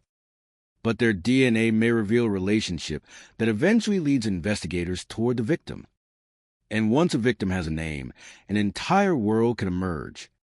A family, a history, a childhood, a place, a photograph, a person who was missing from the official story. Then the investigation can ask the next question: who was responsible? That second question may be harder. The person responsible may have died decades ago, or may still be alive. The evidence may be insufficient. The trail may disappear. There may be no prosecution. But even then, identification could represent a major step toward justice, because justice is not always measured only by conviction. Sometimes justice begins with truth, knowing who died, knowing that the death was investigated, knowing that the victim was not forgotten, knowing that the case was reopened even after more than 50 years. For the Wind River community, that recognition matters. The land has changed since 1969. The country has changed. Technology has changed. But the need for answers has not. A cold case can survive longer than the people who created it. That is why evidence preservation is so important. Someone preserved the material connected to this investigation. Someone kept the records. Someone maintained the chain of custody. Someone made it possible for investigators decades later to examine what remained. Without that preservation, the story might have ended permanently. Instead, it reached the age of DNA. And now the case stands at a remarkable intersection of history and science. The crime belongs to 1969. The evidence survived into the 21st century. The technology belongs to the present.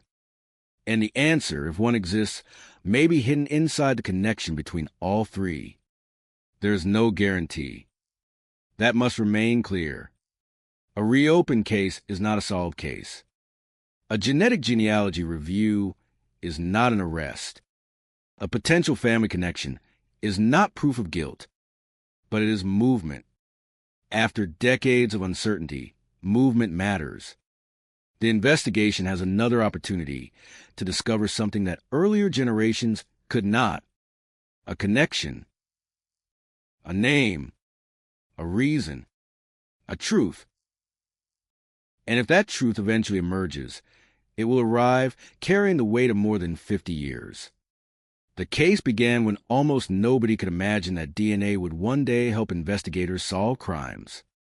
Now, more than half a century later, DNA may become the language through which the past finally speaks. The question remains suspended over Wind River. Who was the child?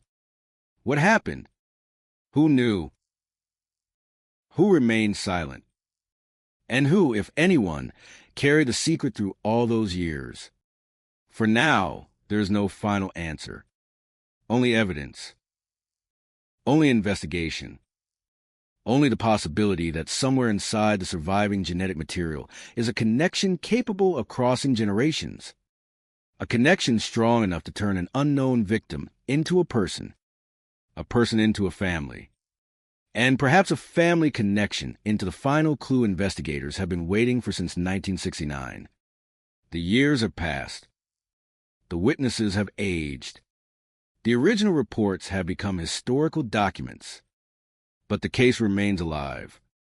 And as long as the evidence survives, the possibility of an answer survives with it. More than 50 years later, the past is still speaking. Investigators are listening. The oldest cold cases do not announce their return.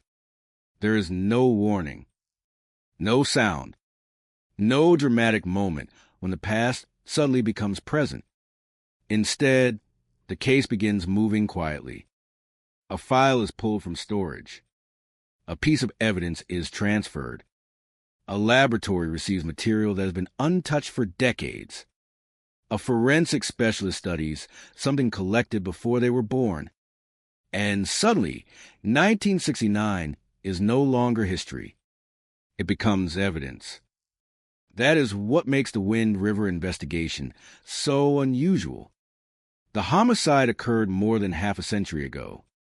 Yet the investigation now exists in a world of forensic technology that the original investigators could never have imagined.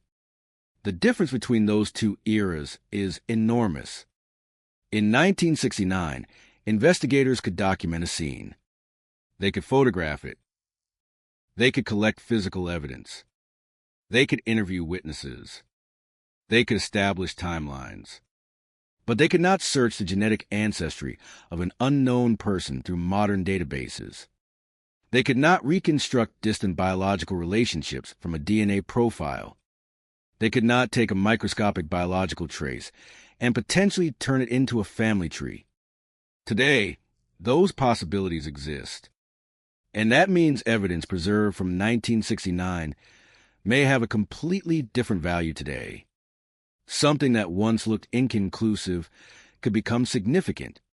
Something that once produced no lead could become the first link in a chain. But the chain must be built carefully. A genetic genealogy investigation is not a shortcut around traditional police work.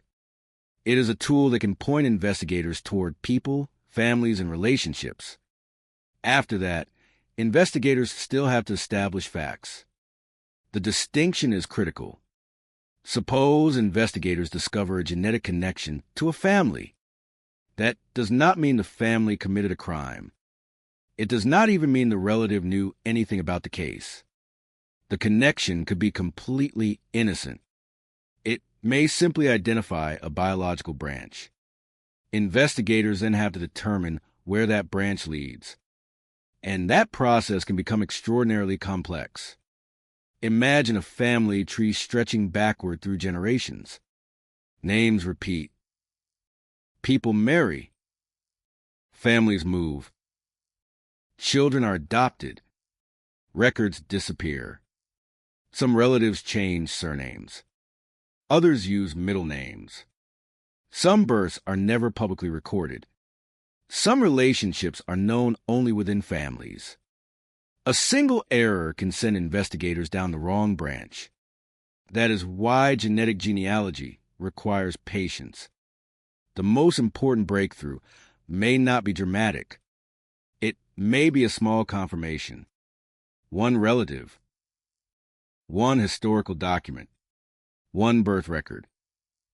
One connection that makes the timeline possible.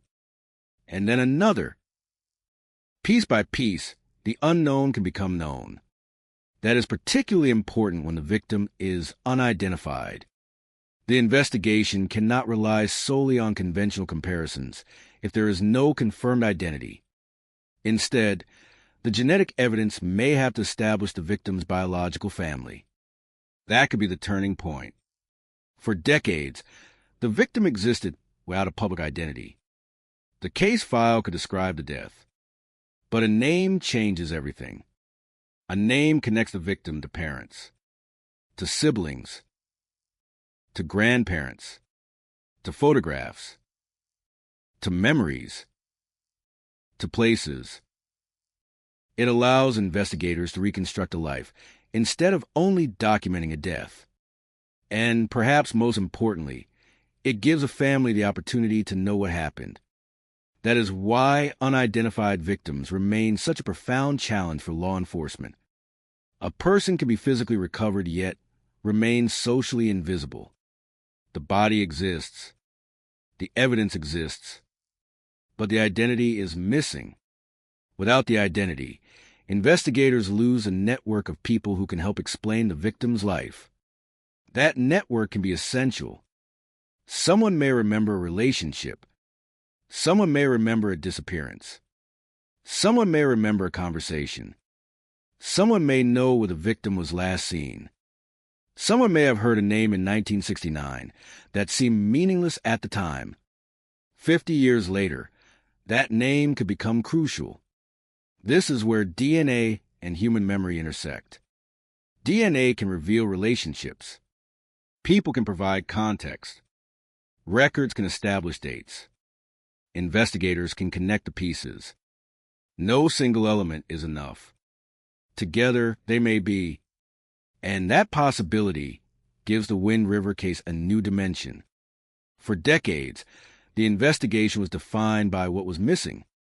No definitive identification. No publicly known perpetrator. No final resolution. Now the investigation can be defined by what remains. The evidence remains. The records remain. The possibility of genetic information remains. And the FBI has returned to the case with modern tools. The passage of time has not erased every clue. It has simply buried those clues under decades of history. The task now is to uncover them. There is another question that inevitably follows. Why did the case remain unsolved for so long? The answer may never be simple. Cold cases often involve multiple factors. Limited forensic technology, jurisdictional challenges, incomplete records, witnesses who disappear, evidence that cannot be fully analyzed, investigative resources that shift toward newer cases. None of those possibilities can be assigned specifically to this case without evidence. But the broader reality is undeniable. Investigating a homicide in 1969 was fundamentally different from investigating one today. Modern forensic science has expanded the possibilities. That does not mean the investigators of the past failed. It means they were operated with tools that had limitations. The most important thing they could do was preserve evidence. And some of that evidence survived. That decision may now be paying off. Because the evidence collected more than 50 years ago is being reconsidered by a generation of investigators who understand genetics in ways that were unimaginable at the time. The case has crossed an extraordinary technological boundary. From paper files to digital records. From fingerprints to genetic profiles. From direct matches to genealogical relationships. From one generation of investigators to another. And somewhere along that path, the truth may still exist. Waiting. Not visible. Not forgotten. Just hidden. For now, the Wind River case remains unresolved. The victim remains publicly unidentified. The perpetrator remains publicly unidentified. The circumstances remain incomplete. But the investigation has been reopened. And that means the most important question is no longer whether anyone remembers the case. Someone does. The FBI does. The evidence does. And perhaps, after more than 50 years, the DNA will remember too. Continuation. By the time the evidence reached modern forensic laboratories, the people who had first documented the homicide belonged to another era. Their reports were written with typewriters. Their photographs were developed in darkrooms. Their interviews were stored in paper folders whose edges had begun to yellow with age. Every page carried the unmistakable feeling of time. Creased corners, fading ink, handwritten corrections squeezed into narrow margins. Yet hidden inside those aging records was something remarkably contemporary, biological evidence capable of surviving long enough to meet 21st century science. That survival is almost miraculous. Across the United States, thousands of cold cases have been crippled because evidence disappeared through floods, fires, administrative errors, deteriorating storage conditions, or simple neglect. Entire investigations have collapsed because one envelope was misplaced or one sample was discarded decades before anyone understood its future value. The Wind River homicide escaped that fate. Somewhere inside institutional memory, someone followed procedure. Someone labeled a package correctly. Someone resisted throwing away material that appeared insignificant. That ordinary decision may become the single most important act in the entire investigation. Inside a forensic laboratory, the atmosphere is nothing like television dramas. There are no flashing lights, no dramatic orchestral music, no detectives shouting across rooms. There is silence. Bright white lighting, stainless steel surfaces, protective gloves, every movement documented, every sample photographed, every transfer recorded to preserve chain of custody. Before scientists even begins extracting DNA, they're already thinking about contamination, degradation, replication, and statistical confidence. The smallest mistake could compromise evidence that has survived more than 50 years. Imagine opening a sealed package collected in 1969. The paper smells different. The adhesive is aged. The handwriting belongs to someone long retired or long gone. For a brief moment, the decades collapse. The person handling the evidence today becomes connected to the investigator who collected it half a century earlier. 2 generations of forensic work meet across time without ever sharing the same room. That connection is what gives cold cases their extraordinary emotional weight. The laboratory may eventually produce a genetic profile, but a profile alone is only the beginning. Investigative genetic genealogy transforms biology into relationships. It asks not who is in a criminal database, but who might belong to the same extended family, a second cousin, a great-aunt, a nephew several generations removed. Every biological connection becomes a potential breadcrumb leading investigators toward identity. But identity is rarely straightforward. Family histories are messy. Children are born outside marriage. Adoptions remain undisclosed. Surnames change repeatedly. Entire branches of families migrate across states, leaving fragmented records behind. An apparent match can dissolve after one contradictory birth certificate. A promising lead can disappear because a census record was misindexed 70 years ago. Genealogy demands extraordinary patience because it rewards precision rather than speed. Some investigations require hundreds of hours simply to eliminate impossible family branches. Others depend on conversations with elderly relatives who remember stories never written down. A grandmother recalls an infant mentioned only once during a family gathering. An uncle remembers relatives who briefly lived near Wind River before disappearing from contact. A faded photograph reveals a resemblance that encourages investigators to examine another branch of the family tree. None of these moments solve the case individually. Together, they can reshape it. The unidentified child at the center of the Wind River homicide represents more than a forensic challenge. The child represents an absence inside history itself. Every unidentified victim creates a gap that extends beyond police records. School records cannot be connected. Family photographs remain unlabeled. Medical histories become disconnected. Future generations inherit questions instead of memories. A name repairs that fracture. It allows historians to document accurately.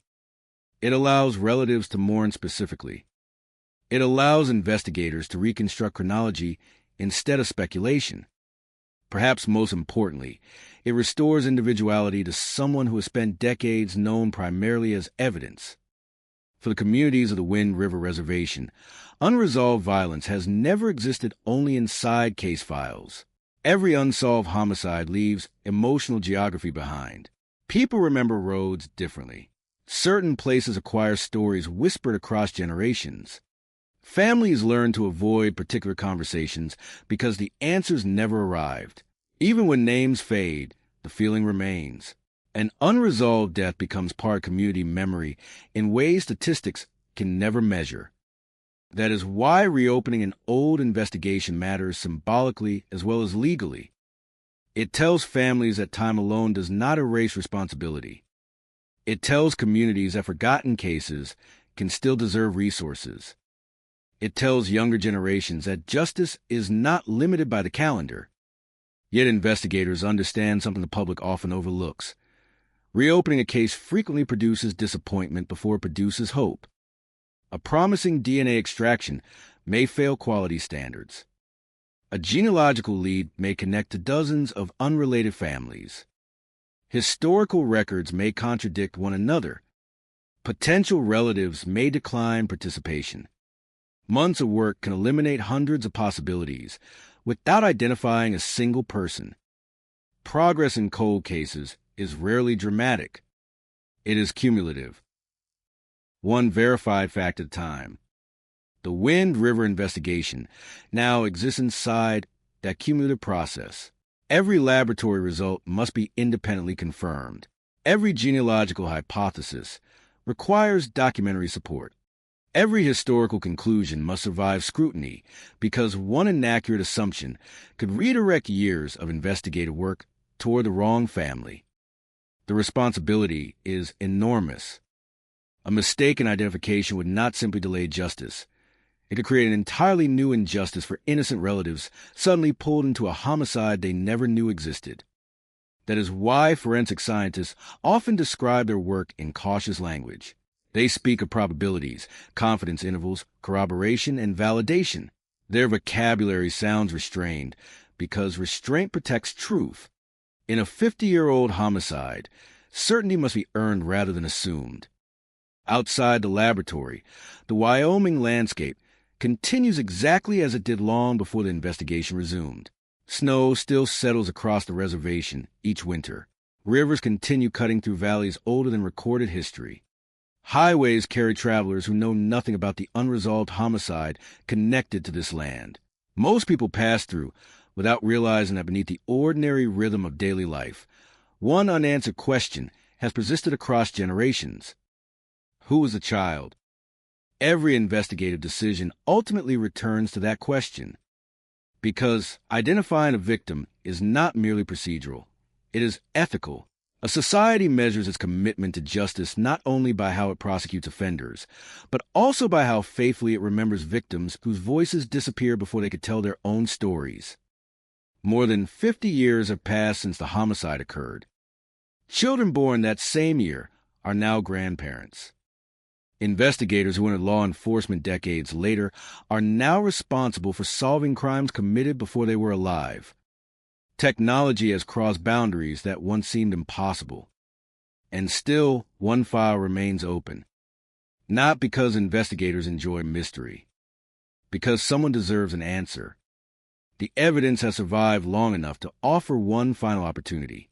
Whether that opportunity becomes identification, prosecution, historical correction, or simply greater understanding remains uncertain. But uncertainty is no longer the same thing as abandonment. The Wind River case waited half a century for science to catch up. Now science has arrived. The question is whether the truth has survived long enough to meet it. There is a moment in every cold case when investigators must confront the most difficult possibility of all. What if the truth survived, but the people who knew it did not? That possibility hangs over the Wind River investigation. More than 50 years have passed since the homicide. A human lifetime has disappeared into the distance. People who were adults in 1969 would now be elderly or gone. People who were children may remember only fragments. A face, a name, a house, a road, a conversation overheard once and never understood. Memory is fragile. Evidence can be stronger. That is why the surviving physical evidence matters so much. It does not remember like a person remembers. It does not become confused by age, but it can degrade. And that makes every remaining biological trace precious. The investigators working today are not simply searching for DNA. They are searching for enough information to establish connection. A connection to the victim. A connection to a family. And potentially, eventually, a connection to the person responsible. The order matters. Because the identity of an unidentified victim can transform an investigation. Once investigators know who the victim was, they can begin reconstructing the victim's world. Family. Friends. Neighbors. Travel. Medical history. Birth records. Relationships, and the final days or hours before death. Without identity, that world remains largely inaccessible. With identity, the investigation can expand dramatically. That is why genetic genealogy may be particularly important in this case. The technique has become one of the most significant developments in modern cold case investigations because it changes the question investigators can ask. Traditional forensic DNA asks, does this profile match someone? Genetic genealogy can ask, who in this person's extended biological family might help us determine who they are? That is a radically different question. It transforms the investigation from a search for one person into a search through a network of relationships. And networks can survive time. A relative born decades after the homicide may unknowingly carry genetic information connecting them to the victim. That person may have no idea that a cold case exists. They may have never heard of Wind River. They may not know the victim's name. But their DNA could potentially reveal the relationship. From there, investigators can work backward, generation by generation, branch by branch, until the family structure begins to emerge. This process is slow, sometimes painfully slow, but cold cases are built for slow investigations.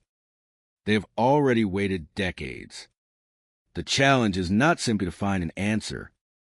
It is to find the correct answer. That distinction becomes even more important when an investigation touches living families. A genealogical discovery can reveal secrets. People may discover unknown biological relatives. They may learn that the family history they believed was complete was not. They may discover an adoption, an undocumented birth, a hidden relationship, something that was never discussed. Those revelations can be deeply personal. Investigators, therefore, have to balance the search for justice with the privacy and dignity of people who may have nothing to do with a homicide. The DNA belongs to an investigation, but the people connected to it are living human beings. That tension is part of the modern forensic landscape. It is one reason genetic genealogy is used carefully and under defined investigative procedures. The goal is not curiosity. The goal is identification and justice. For the Wind River case, the stakes are unusually high because the evidence is so old. There may be only one realistic opportunity to obtain useful information. If the material is sufficiently preserved, modern testing could potentially reveal genetic markers unavailable to investigators decades ago. But if the biological material is too degraded, no technology can create information that is no longer there. That is the uncertainty. The laboratory cannot promise the evidence will cooperate. The genealogist cannot promise a relative will appear. Investigators cannot promise that identification will lead to a perpetrator. And prosecutors cannot promise that an eventual suspect will still be alive or that sufficient evidence will exist for charges. Every stage carries a separate question. Can the DNA be recovered? Can a useful profile be developed? Can relatives be identified? Can the family tree be reconstructed? Can the victim be identified? Can the circumstances of the homicide be established? Can a responsible person be identified? Can the evidence support prosecution? One question at a time. One barrier at a time. That is what solving a 50-year-old homicide looks like. Not a single breakthrough. A chain of small breakthroughs. And sometimes the first link is the most important. Because before there can be justice for a victim, there must be recognition that the victim existed. A name. A history. A family.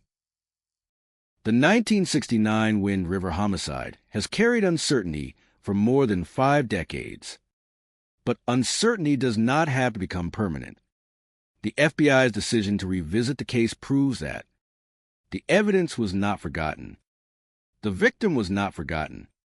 The possibility of justice was not forgotten. Somewhere, someone decided the case was worth another look. That decision has consequences. It means a file that could have remained closed has been reopened. It means modern forensic technology has been brought into a case created before modern DNA profiling existed. It means investigators are willing to examine evidence collected by people from another generation. And it means the past has become active again.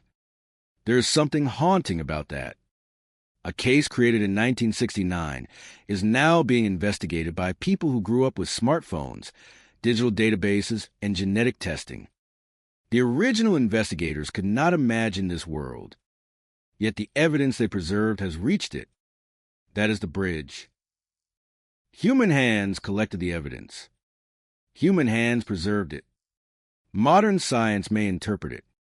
And eventually, another human being may have to answer for what happened. Or perhaps the investigation will reveal that the person responsible cannot be held accountable because they are gone. Even then, truth matters. A family deserves to know. A community deserves to know. History deserves to know. The victim deserves to be named. That is why cold cases matter long after conventional justice seems impossible. They remind us that a person's value does not expire with time. 50 years does not make a homicide less important. It only makes the path to the truth more difficult. And now, after all those years, investigators are walking that path again. The road began in 1969. It passed through decades of silence. It reached the discovery of preserved evidence. It entered the laboratory. And now it has reached the age of genetic genealogy. The next step remains unknown, but the investigation is moving. And for a case that waited more than half a century, movement itself is a powerful sign. Because somewhere inside the surviving evidence may be the one thing time could not completely erase. A biological connection, a family, a name, and perhaps, hidden behind that name, the truth about what happened on the Wind River Reservation in 1969. The longer a cold case survives, the more dangerous assumptions become.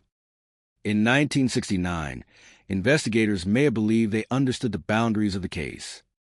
They had the evidence available to them. They had the witnesses they could find. They had the technology of their time.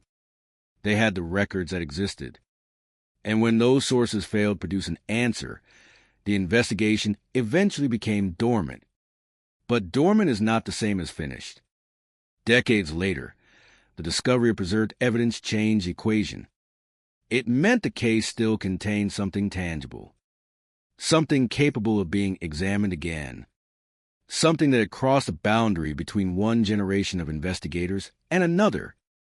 That evidence now sits at the center of the renewed investigation. The goal is not to recreate 1969 exactly as it happened. That would be impossible. The goal is to reconstruct the truth from whatever fragment survived. A forensic scientist may begin with almost microscopic quantities of biological material. The material is tested. The DNA is evaluated. If a usable genetic profile can be developed, investigators can determine what kind of genealogical information may be available. And then the process becomes less like traditional detective work and more like solving an enormous biological puzzle. The puzzle has thousands of possible pieces. Most will not matter. Some will appear promising and then lead nowhere. One may change everything. A relative appears in a database. The relationship is distant. At first, it means almost nothing. Then investigators begin constructing a family tree. The relative has parents. The parents have siblings. Those siblings have children. Those children have children. Branches spread across decades. The investigators search for intersections with the historical circumstances surrounding the case. The geography matters. The dates matter. The ages matter. The biological relationships matter. Eventually, a group of possibilities may emerge. But possibility is not proof. Every branch must be tested. Every assumption must be challenged. This is where modern cold case investigation becomes extraordinarily methodical. The dramatic image of a detective suddenly discovering the killer is usually misleading. The real breakthrough may involve hours of records, thousands of names, dozens of rejected hypotheses, and one surviving possibility. That is the nature of forensic genealogy. It is powerful because biological relationships are persistent. But it is difficult because human families are complicated. The Wind River case adds another layer. The investigation involves an indigenous community with its own history, institutions, and relationships. That means investigators must consider not only forensic accuracy, but also community trust. A cold case cannot be solved successfully if the people who may hold relevant information do not trust the process. Families may have reasons to hesitate. They may remember earlier investigations differently. They may fear publicity. They may worry about how genetic information will be used. They may simply be exhausted by decades of unanswered questions. For some families, reopening an old homicide can feel like reopening a wound that never completely healed. The investigators, therefore, face a delicate balance. They must pursue evidence aggressively, but they must also treat people with care. Because behind every DNA sample is a person. Behind every genealogical branch is a family. And behind the cold case is a victim. The child at the center of the investigation cannot speak. So everyone else must be especially careful about speaking for them. No sensational theory can replace evidence. No dramatic rumor can substitute for a verified fact. No convenient suspect should be elevated simply because the public wants an ending. The truth must be allowed to emerge slowly. That is especially important now. More than 50 years have created enormous space for speculation. People can look backward and imagine hundreds of possible explanations. But the investigation does not need hundreds. It needs one explanation supported by evidence. The question is whether the surviving evidence can provide it. That question may eventually be answered in a laboratory, or in an archive, or in a conversation with someone who has spent decades unaware that their family history intersects with a homicide. Perhaps an investigator will locate a document that was overlooked in the original investigation. Perhaps a genealogical relationship will reveal a previously unknown family connection. Perhaps an old photograph will help confirm an identity. Perhaps a surviving witness will remember something that seemed insignificant at the time. Cold cases often move through combinations of evidence rather than a single miracle. The DNA may identify the victim. The victim's identity may reveal a family. The family may reveal relationships. Those relationships may reveal people who were around the victim. And those people may reveal the circumstances surrounding the death. The investigation can then move from identity to responsibility. That transition is crucial. Finding the victim is not the same as finding the killer. But finding the victim can open doors that have remained locked for 50 years. That is why the first breakthrough may be quieter than the public expects. There may be no immediate arrest. There may simply be a name that had been missing from the case for decades. And once that name enters a file, everything changes. The investigators can finally ask questions that were previously impossible. Who were the parents? Who were the relatives? Where did the family live? Who knew the child? What records exist? Was anyone reported missing? Did anyone ever search for the child? Was there a connection to another investigation? Were there people who disappeared from the family's history? The answers may reconstruct a life. And the reconstruction of that life may reveal the circumstances of the death. This is why unidentified victims are so important in cold case investigations. Without identity, the investigation often operates in darkness. With identity, investigators gain a map. Not necessarily the complete map, but a beginning. And the Wind River case now has something it did not have for decades: a renewed investigative pathway. The FBI has publicly acknowledged that modern genetic genealogy may help produce new leads. That acknowledgement does not guarantee success, but it means the evidence is being evaluated under standard that did not exist when the crime occurred. That is a strange passage of time. The crime belongs to one technological era. The investigation now belongs to another, and the evidence stands between them. It has survived both. The question is whether it contains enough information to connect them. If it does, the past may suddenly become very specific. A date, a family, a location, a person, a sequence of events, and perhaps, finally, an answer. If it does not, the case may remain unresolved. But even then, the investigation will have established something important: that the case was worth reopening, that the victim was worth remembering, that the evidence was worth preserving, that 50 years did not erase the obligation to search for the truth. For now, the Wind River homicide remains suspended between those two possibilities: breakthrough or another dead end. But the file is open. The evidence remains. And somewhere in the genetic code preserved from a crime committed in 1969, there may still be a connection capable of crossing more than half a century. A connection that does not care how much time has passed. A connection that does not remember the decades of silence. a connection that may still point toward a family, toward an identity, and perhaps, finally, toward the truth. The most difficult part of an investigation like this may not be finding evidence. It may be understanding what the evidence means. A DNA profile can establish a relationship. A relationship can suggest a family.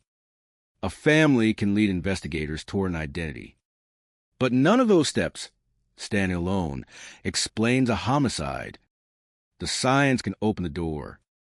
The investigators still have to walk through it.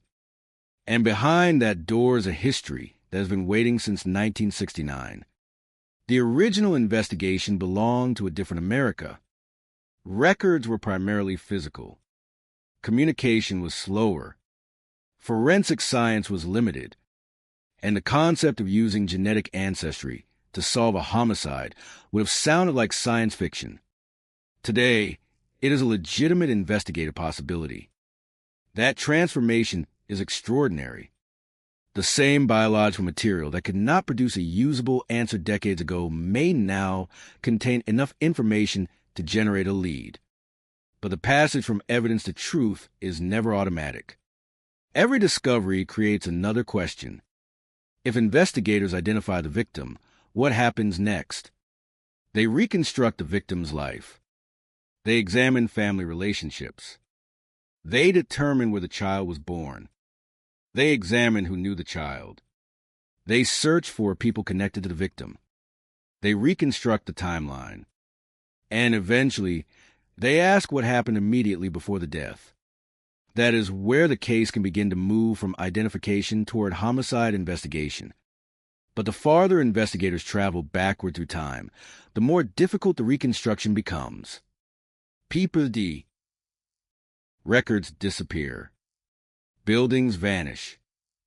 Roads change. Landmarks disappear. Memories become uncertain. Even the landscape can become a witness that no longer speaks the same language. A location that was familiar in 1969 may look completely different today. A house may be gone. A business may have closed decades ago. A road may have been rerouted. A field may have become something else entirely. Investigators must therefore reconstruct not only people but geography. Where could someone have gone? How long would it have taken? Who lived nearby? What roads existed? What facilities were operating? What records survived? The smallest historical detail can matter. A case that appears impossible may become understandable once one missing piece falls into place. That is why cold case detectives often become historians. They are not simply searching for suspects. They are rebuilding an entire world. The world of 1969. And in that world, the victim lived for a short period before becoming part of an investigation that would outlast almost everyone connected to it. That is the tragedy. The victim's life may have been brief. The unanswered questions were not. They continued for decades. They passed through generations. And now they have reached an era where genetic science may finally provide an opening. But there is another possibility investigators must consider. The evidence may identify a family, but not a perpetrator. That would still be significant. An unidentified victim could finally have a name. A family could finally receive confirmation. But the homicide itself could remain unresolved. That is the uncomfortable reality of many cold cases. One mystery can contain several mysteries. Who was the victim? Who was responsible? Why did it happen? Who knew? Which evidence was overlooked? And why did the investigation fail to reach a conclusion? Solving one question does not necessarily solve the others. Yet every answer narrows the darkness. If the victim is identified, the circle becomes smaller. If a relevant family connection is established, smaller again. If historical records reveal a timeline, smaller again. If physical evidence connects someone to the homicide, smaller still. Justice can emerge from that accumulation, not from one dramatic revelation, from hundreds of small facts that eventually point in the same direction. That is what investigators will need. Facts that agree. Evidence that corroborates. A timeline that makes sense. A biological connection that survives scrutiny. And if a suspect eventually emerges, investigators must determine whether the evidence can establish more than proximity. They must establish responsibility. That is the standard. It is also the reason why investigators cannot simply announce every potential lead. A name appearing during genealogy research does not mean that person is a murderer. A distant relative may be entirely innocent. A genetic connection may have nothing to do with the crime. Only after traditional investigative work confirms a relationship can the lead become meaningful. That caution protects everyone. It protects innocent families. It protects the investigation. And it protects the possibility of prosecution. The Wind River case therefore moves forward under an unusual burden. The investigators are carrying more than 50 years of unanswered questions. They are also carrying the responsibility not to allow that pressure to produce a premature conclusion. The public may want a villain. Families may want closure. The media may want a headline. But investigators need evidence. That is the only language a cold case ultimately understands. And evidence does not care how dramatic the story is. It either survives examination or it does not. A genetic relationship either holds or it does not. A timeline either fits or it does not. A witness either provides reliable information or does not. A forensic result either withstands scrutiny or does not. The process is slow because the consequences are permanent. A mistake made in a new investigation can be corrected. A mistake made in a case this old can rewrite history incorrectly. That is why every step matters. And that is why the preserved evidence from 1969 is so important. It represents continuity. The original investigators collected it. The coroner's office retained it. The FBI discovered it. Laboratories examined it. And now modern investigators are giving it another opportunity. More than 5 decades have passed, but the chain has not completely broken. That is rare. And perhaps that is why this case refuses to disappear. Some cold cases survive because families never stop searching. Others survive because investigators refuse to close the door. This one survived because evidence remained. Evidence waded through changing administrations, changing technologies, changing generations. And now, finally, it has reached a moment when the science may be capable of extracting information that was invisible in 1969. The question is whether that information is still there, whether the DNA has survived, whether a genealogical connection exists, whether the family can be reconstructed, whether the victim can be named, whether that name can unlock the next chapter, and whether the next chapter can finally explain what happened. There is no guarantee. But there is something that did not exist for much of the last 50 years. A new investigative possibility. That possibility begins with something microscopic. A biological trace. A genetic signature. A connection invisible to the investigators of 1969. And if that connection survives, the distance between 1969 and today may suddenly collapse. The past will no longer be a photograph. It will become evidence. And evidence, unlike memory, can still speak. The only question is whether investigators will hear what it has been saying all along.